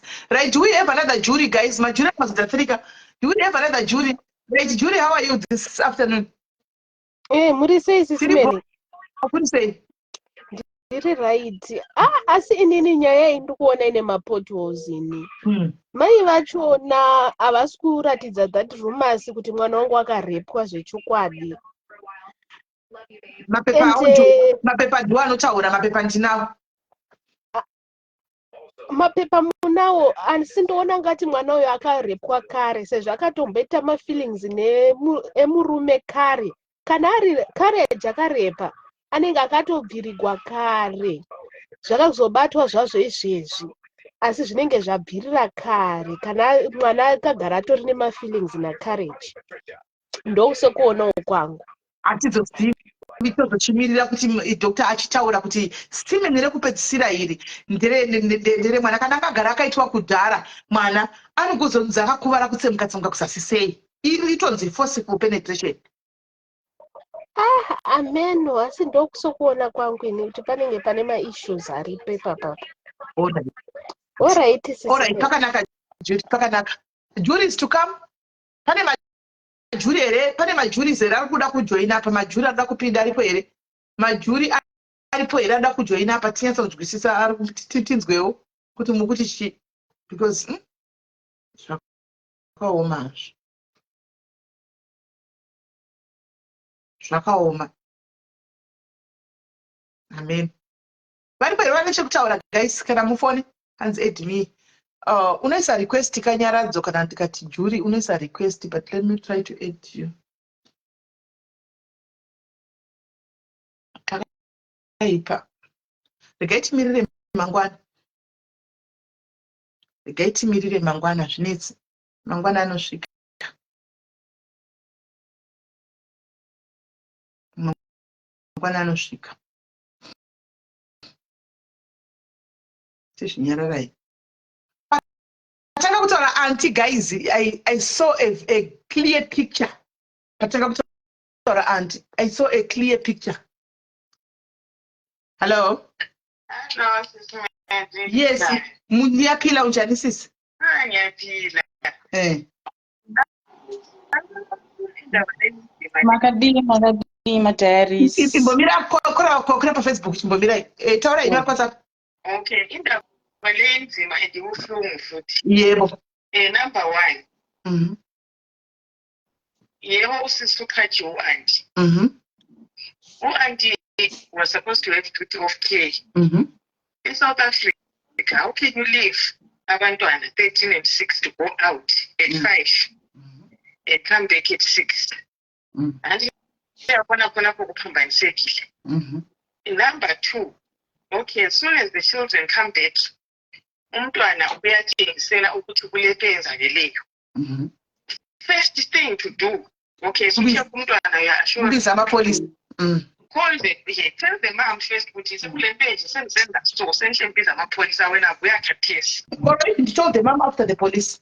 That's the right thing to do. Because mina ngibona ngani konke lokhu ukuthi kuze kufike kudliwe kuhlalwe ahambe ayikwejisa echiya umntwana nalo ovele ehlukumezekiwe. Yebo yes singayikhangela from how she's narrating ukuthi umntwana lo laye bebengayisebela ama-issues sekungani kule jealousy syndrome phakathi kwakhe lo mntwana. And I don't think she acted ngothando lokuthi umntwana lo sekimele, but I think she acted ngokuthi avele umntwana lo ufuna i-boyfriend yakhe angalandaba. Ngayibona nami. Because if you've been trusted to ukhathi ugcina abantwana, yes, abantu like you say badinga izimali la khona apha endlini siphila njalo vele kuyadinga izimali, but the most important thing is ukhathiwe. What is your responsibility ngabantwana? Everything stops. Be it ukucleana, be it kwenzani ugcine abantwana. West South Africa, west, like right now we are talking about rape cases agcweleyo, and kubuhlungu ukuthi even yena ubhuti low courage umntwana nxa kutshengisela ama-feelings anjalo as a man of that age. Ungabi le-concern yokuthi nozwana sisi umntwana wakho uyenza u-ABC, I'm not comfortable coming to your house because ngizagcina sengile-problem yokuthi sengibhomerwa i-rape. And look at the case now. Courage is a married man, unomfazi wakhe, ulabantu bakhe, khathesi somele u-explain indaba enje. Yet if he stayed away, vele kanti khona kusani, you want the mother, you want the neighbor, you want the maid, you want the child. Bakithi obaba, I think this is a big lesson. Ukuthi bakithi, I think sometimes abantu ababe nama-principles nama-morals. Yes, you want to do your thing. But why don't you do it far away? Why don't you do it with people your age as well? Alright, you were the last person to see these children, and then the child gets raped. Yes. And then you come here and have the audacity to say, I didn't do anything. Konke clear. I have the DNA. He hasn't done anything wrong. But I think this is a lesson, as you say, to us mothers, to our children, to protect our children highly and very strong.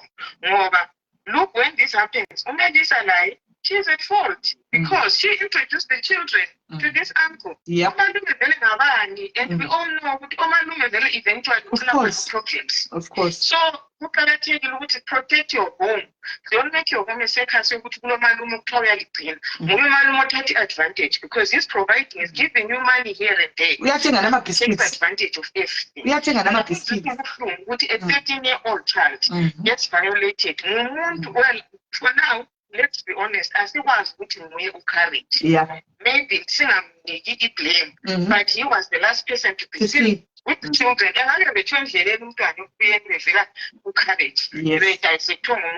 that is possible.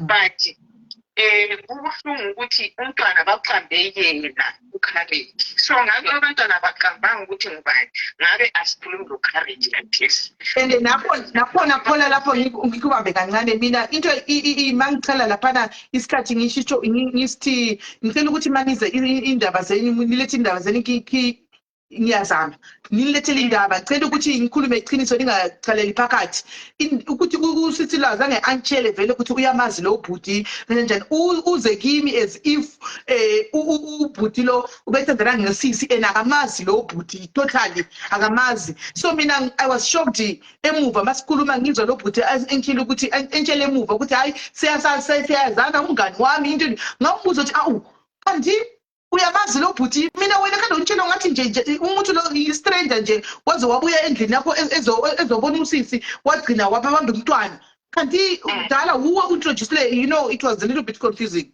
Yes. There's a law that is protecting between her and Courage. Obviously, she's married. She disclosed that at the end. Now she's trying to cover for herself, putting the thing up on Courage. But if I was the man, I would be very, very angry. Why did you introduce a man to my children as an uncle, and he is free to come and eat here? Why in South Africa? Anywhere really. I mean, I have a story of one case, honestly, secrecy, inyambarara, entanglement, it's such a disgrace, to be honest. Who I like us, Bambi? Who I do have nowhere to say, if I want to speak, I get to say the body is funny mind. To say, Tingo, Tito, the low alone fine, then I saw the cat, and I saw the woman, the only have 20 rand, I must be right. I come on, girls. Let's level up. Let's level up. I was thinking about the Kagano, condemned out, Nikimaru, and not to want to answer the good time. I come on, girls. Come on. Let's empower each other. Anyway,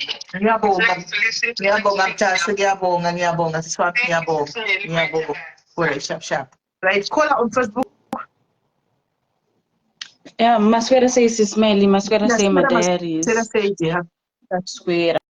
My 2 cents is inini I'm blaming the mother. Like there is a panengebane story between this Courage guy and the mother, because Muganasonzwa Courage achitaura na Melissa. Arguti Melissa like something like yeah, relax, like they know each other, like wani mabasa wantu itavese wanu ava.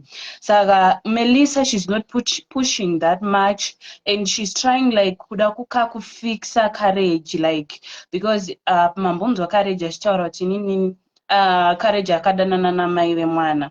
So and then Melissa, she didn't know kuti the maid also argudanana na Courage. So yeah, by Twitter after news kuti saka yo Courage. Yeah, iwo Courage saka ngoshodanana futi na maid wangu. Saka ngoshodanana futi na maid wangu, saka ngoshodanana futi ni mwana wangu, like you betrayed me, so I want to fix you for that. Of which Courage arunonyazozia Melissa zvekutodaro. Saka inini ndikutoona sismeli, you have to push this story kutoti mwana waye abatsirwe, of which ameva ndisikutomboa trust nyaya inogona kutoita sei inogona kana kusazofamba bo. Saka pusha story. The way it is like ndopanyanza kada ndopando demba ndandi background enda dosvikapo nokuti shuwa nyaya inga utaura kuti ndikafunga kuti pakanzi 50,000 pasitike nika haina kwainoenda nyaya hakuna kwainoenda. Ndasingadi kuzvitaura ndirini, ndachingoti mumwe munhu achangoya wende waitako achauya otanga kutaura nokuti ndakanatsa kutarisa ndirinika ikanzi 50k ichange pasitike kana 20k chaichaika ndikuona ichitotaurirana zvangopera. Then I for my Melissa, she's sounding like someone I told her. But now yes, and Melissa after that munada utaurirana na Courage, which you have to pay me. One, you betrayed me, you were in a relationship with my maid behind my back. Secondly, ukabata mwana wangu, so you have to pay for that. Of which is kuti mwana repa and other stuff. I don't think kuti zvinhu zvirunyatso murwadza. I'm sorry Melissa, I'm not blaming you for this or kana uda kukanda matombo kwauri, but I feel like you don't care about your daughter. What you are caring right now is to fix Courage, because Courage betrayed you. Courage was in a relationship with the maid. I've tried several times. So thank you Sismeli for tokumbira murambe muchipusha kuti Courage uyu aende anoteswa toona kuti nyaya yacho ichagumira kupi, of which I'm sure behind the back vanhu vachatotaurirana muchazongonzwa kuti ateswa. I don't know why I have a feeling yekuti nhasi vachatobatana chete kutotaurwa. Nditorine feeling yekuti as we speak, I'm sure maybe they are even talking. because the courage akatorelax. I think there is a lot zvamwe zvaakatomboita because akutoona kunge issue it's small because haasi kuvhunduka courage kana achitaura naMelissa, and Melissa munhu yakuratidza kuti ari kutaura nehasha, kwete hasha dzekuti wakarepa mwana wangu, because nezuro wacho pawakasangana kumba ndo paangadai akapedza hasha dzese achionana one on one naMelissa, but apa akupedzera hasha pafoni, which means there is a story behind imwe yaari kuhwandisa. But anyways, thank you Sisimeli for standing up for a girl child. Thank you, my dear. Thank you very much. God bless you. Right, caller, hello. Okay. Hello Sisimeli. Yes, good to say. Auntie, right, muri sei? Courage uyu ari kutoziva zviri kuitika. Courage ari kutorova poto kwese uyu. Aiwa ndo maonero andiri kutoita. Courage uyu ane nyaya yaari kutoziva yaari kuda kuviga, ndosaka asiri kubatika. I don't know. I mean, forget what mangwana. Aiwa ndo zviri kutoitika Sisimeli, plus muri kuona here pari kutaura Courage uyu ari kuda kutovharidzira nyaya dzakawanda kuti musikana uyu asataure zvakawanda. Because if I tell her putting heads, I want putting heads, I'm like, no, in the stories I've heard, the stories, and the mona. But tell but right now, I'm not going to story and I still protecting. I've got a feeling, I've got a strong feeling. By tonight, my money was to pay the mana is going to serve. Mana getting a good. I think mukadzi uyu ari kuda kubhadharwa naCourage kuti mukadzi uyu asaendese nyaya kumberi. I don't know. Let's wait and see until tomorrow. Let's wait and see tomorrow. Nekuti nyaya yacho mamiriro yakaita inini hangu maonero andiri kuita Courage anozivana nemukadzi uyu. I think ane zvaari kuda kutoita kuvhara nyaya yake kuti asaende kujeri. Because naye waye ari kuramba kuenda kupolisi. Inini mangwana acho handiona achienda kupolisi Courage uyu. Amen. Get me the mangwana kondikure. Chimangwana. All right, thank you, Sisimeli. All right, caller, thank you. Hello, caller. Hello. Hi, Sisimeli. Yes, caller. Mushikanja. Inini nyaya yese ya Courage, Melissa na Auntie. Ane question handiri a bit puzzled. Auntie vari kuti havangu vasingade kunetsa bosi nekuti vangu vari kubasa, saka vakazotuma mwana. Saka dai papasina Courage akazoita chipping panyaya yemagetsi, vaiita sei Auntie?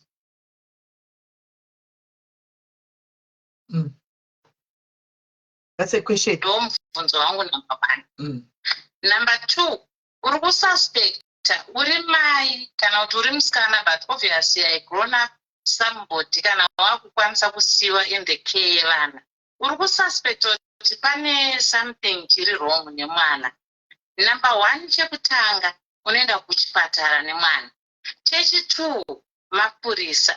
But ivo vaita toss and turn, vachitamba vachiita sei vachida kuita kunga mhenamheno. Already ipapo ndafunga kuti zvazvineka kufixa kari kubva kuna Auntie because vari kuona kuti mwana ane crush naCourage. Vakuita kunge vari kudyirana godo, maonero angu aya. Then ndoya kuna Melissa kaunyoro kainako vanhu vakatombodyirana vakambosanganisa zviweti.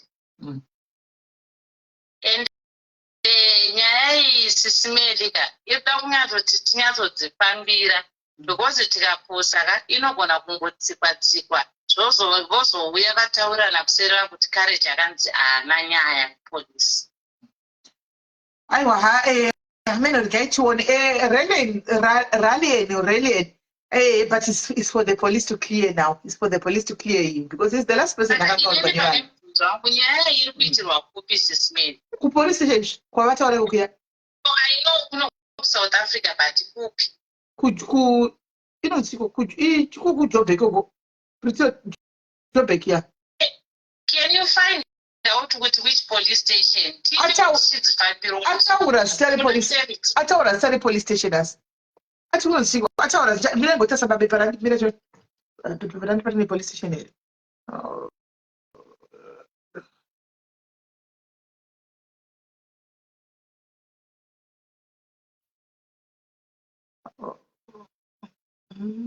nekuti nehanditoona mai vachinyatsoprotecta mwana wavo. Vapedza ipapo sisimeli in your normal senses. Masvika kumba ndikupa muenzaniso nemi handiti. Mosvika kumba imi masiya Shakira ari in the care of auntie. Mozoti mazotaurirana naanti as adults. Amutsamu here imimi kuti handivaidi kukudza inguva yese kuti ndozvaitika kuna Shakira. Ndosaka ndabvunza kuti what is the situation right now kumba kwenyu kurise, because I thought kuti it's very tense. Handifungi kuti tingambochengetana, I don't think tingatomboazviite. Inini mapurisa angatozosunga inini pakadaro, because you can keep that information. Ndakutrusta enough kukusira mwana wekuchengeta. Motozogara pasi.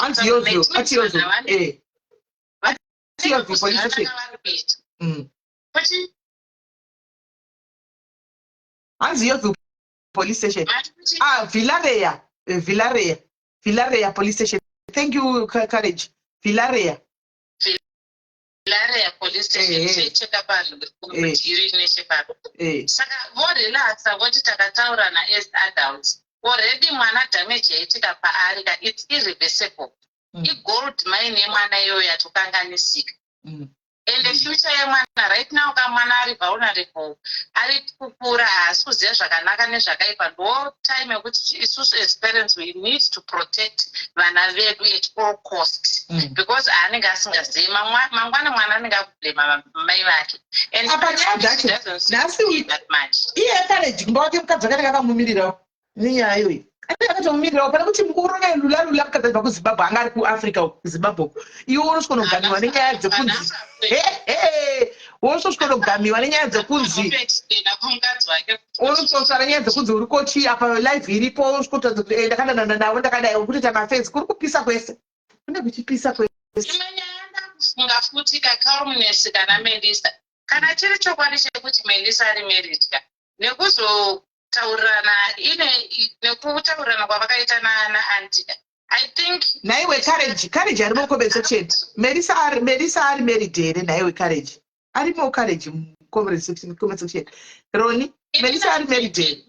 Melissa ari kuda futi kusaidira anti, because anti vanogona kunge vaine zvakawanda masecrets anozikanwa naanti asingade kuti Melissa anti vagozoburitsa panze. That's why vakangopora kuside kwaMelissa, kwaanti, because Melissa hakuna mubereki anombotora situation yakadai very calmly, like kukauma kwaakaita, unless une secret yaunoziva kuti munhu iko akachibvondora neni I'm done, upenyu hwangu hwapera. Amen. Baba tinokuona nhasi Courage chaiko, nhasi ndikuona mari chaicheka ngodzi patebhu, ndikuona kuti amen gaitigona Courage akadomisira kuna togumira pa ende saka ndati inini hangu mukandipa mvumo ini ndogona kudzifambira kana muri aiwa mvumo tinogona kupa. We are giving you green light uri paground kaiwe. Valeria iri kuPretoria kuPretoria here kana sakanganisa. Nditumire paWhatsApp sisimeli nditarise paGoogle kuti iri papi chaiko chaiko. Vaswada. Tidzifambire because isusu toda justice for mwana.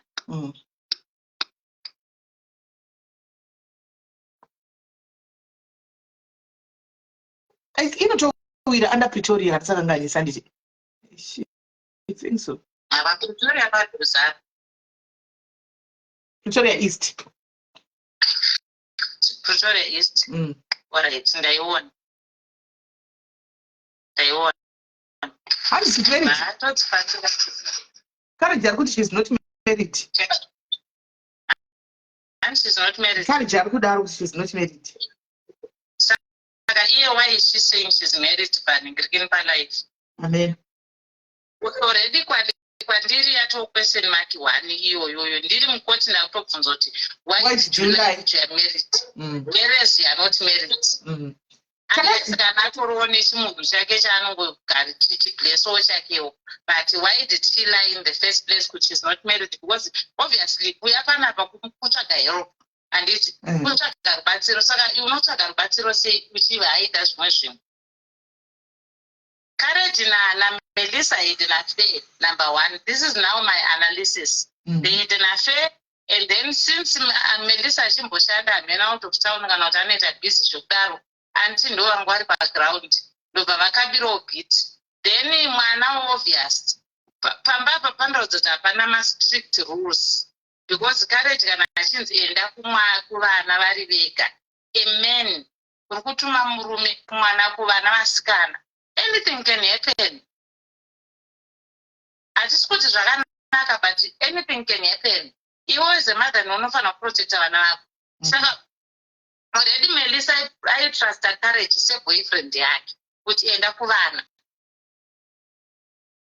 amen ndisaka kuti sisikana Courage kanizoti atakaita mangwana anosora zvikliya atotosora clear sara rake mangwana apurisa amba kubva ndi rusina moto anosora atoclear sara rake atoclear sara rake ndochiziva kuti mwana uyu kauyu pane kumwe kwaangapota chidini achiinda achita zvinizvi uye Courage atozofira chaiye kumboramba kuti handina kuvaona 1 2 ozofira ndiye last akavaona handiona so ndopaita problem chete akangoenda ari iye achiziva chokwadi angoenda amboita anosora atozvikliya ndauya ndakadza tomukunditsvaga mapurisa andoda kune kese repo here anti mwana akatested I'm here to be tested simple mapurisa munhu anokomparita ndiye avanotoda hatombovatiko kana akangoenda ega avatiko vanozokudeedza kuti angoyaoka kana Courage ari clean aiwa tinongoti tizongofona tingoapologiza kwaari but as of now hatisati tamaccuse apa tirikungoonesa nawo achiri kunzi chii achiri kunzi accused accused haasati anzi ndiye akasvita saka kana ari innocent tinongoya kuti panapa tingofona sedhatikuita tingotaiwa Courage chi akachena the law is very stubborn. The law is stubborn manje makatarisira muchitimisa uyo ari kunosvika kuvharigwa rinzani chiu master kunovharigwa the law is very stubborn guys law ndo chinhu chiri stubborn manje makatarisira kuti ari kudai muchipa judgment yenyu inonobuda nepamunenge musingafungiri napo anosvika akanodzoswa mangwana anosvika unodzoswa ati ndauya ndega ndandisipo ndakaza kuti mukunditsvaga pane mwana akarepa ndokumunda touya kuti mundite matest acho because ndada kuripa mwana the fact yekuti South African police the fact yekuti waida wega ikoko uri muforeign tozviita hand in or yes parents of the town achitone fixed abode ane fixed abode pekutogara tindogara pakati pakati zvese anosvika achitonikirira anosvika achindzokera animaona asi chinenge chiitika ndechekuti tiri kuwaldi zvedu susu mukuru atinenge kodzera nyaya yemwana because mwana was violated anyhow mwana was violated kungobvira marights emwana because mawakuita inini amai havasi havana enga enough nezvakaitika kumwana wavo especially kunyanya kumunhu wavari kuti anti kuti takazotaurirana toti we sit down as parents tikaonesana as parents who kept a secret iri deep zvinhu zvakadai mwana wangu akanganisika yakafanana nemedha manisi simeli mundu kwanzi naCourage comment yanyora mucomment section kwanzi enga yamerisa yakazouya mushure mekundarira naanti kweiye hauna kurara naye here naiwe Courage ko wakazviziva sei kuti wakarara naanti akazviziva sei kuti wakarara naye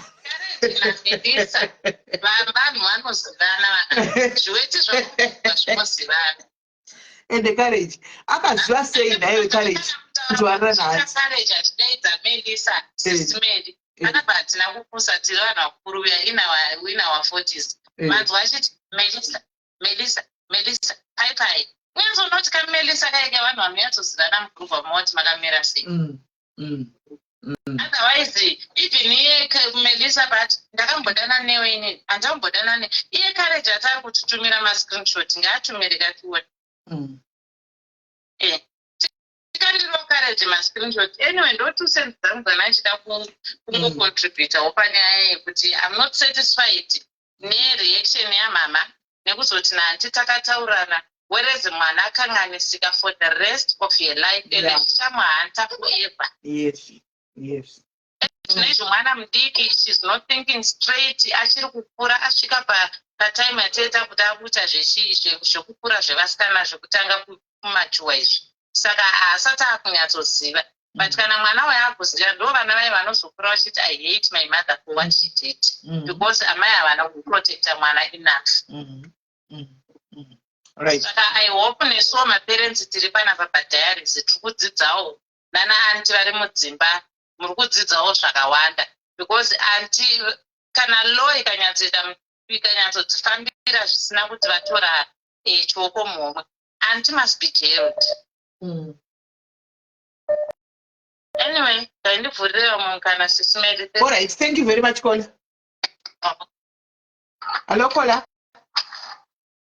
Hello, sisimeli Maradi. Did you write somebody say? Right. Courage Arakujiga, Musha Wese, Courage Arakujiga, like me, Retex come my next to about courage to poor charity. So good evening, 1 hour of 6 years. Gano tells for courage at Jabal Shamak. That's number 2. Can I very much time Murmur Melissa, Afro, and Chona courage, Jita, Matira, Japa, and a gadget courage in the end. I didn't know. So it's true of the scuff to Murmur thought. So I am Murmur sort of Arakuch, you are their courage. I know what is a courage as good, but the other is never back in die. Papa, I bus. All right, thank you, Kola. Thank you very much. Right, Paka courage, Varkut Fakura in the Rose, Kuvaku Tanga Quella in Shop my pet, Zero Quella courage, and whooping the Chishla. So say with the bad the same moment. Quanz, but when anyone would DQ you, we 6 as some command and game commander, we 6 you and game commander. Madam Commander. So, and we don't know, guys, we wait to hear to look from us say, okay, guys, me, I'm going now. I'll give you feedback. Can I jaida? You will tell me with police kwenda reko, that she can direct police in the bako, voida with police at Zoka, and take adventures on Zokuti Chiruku Famba say, and you can let me get prepared. I'm going to work now from Indagatura 4 o'clock. I say, oh, that's the best that no. But it's okay, guys. We will talk again. Good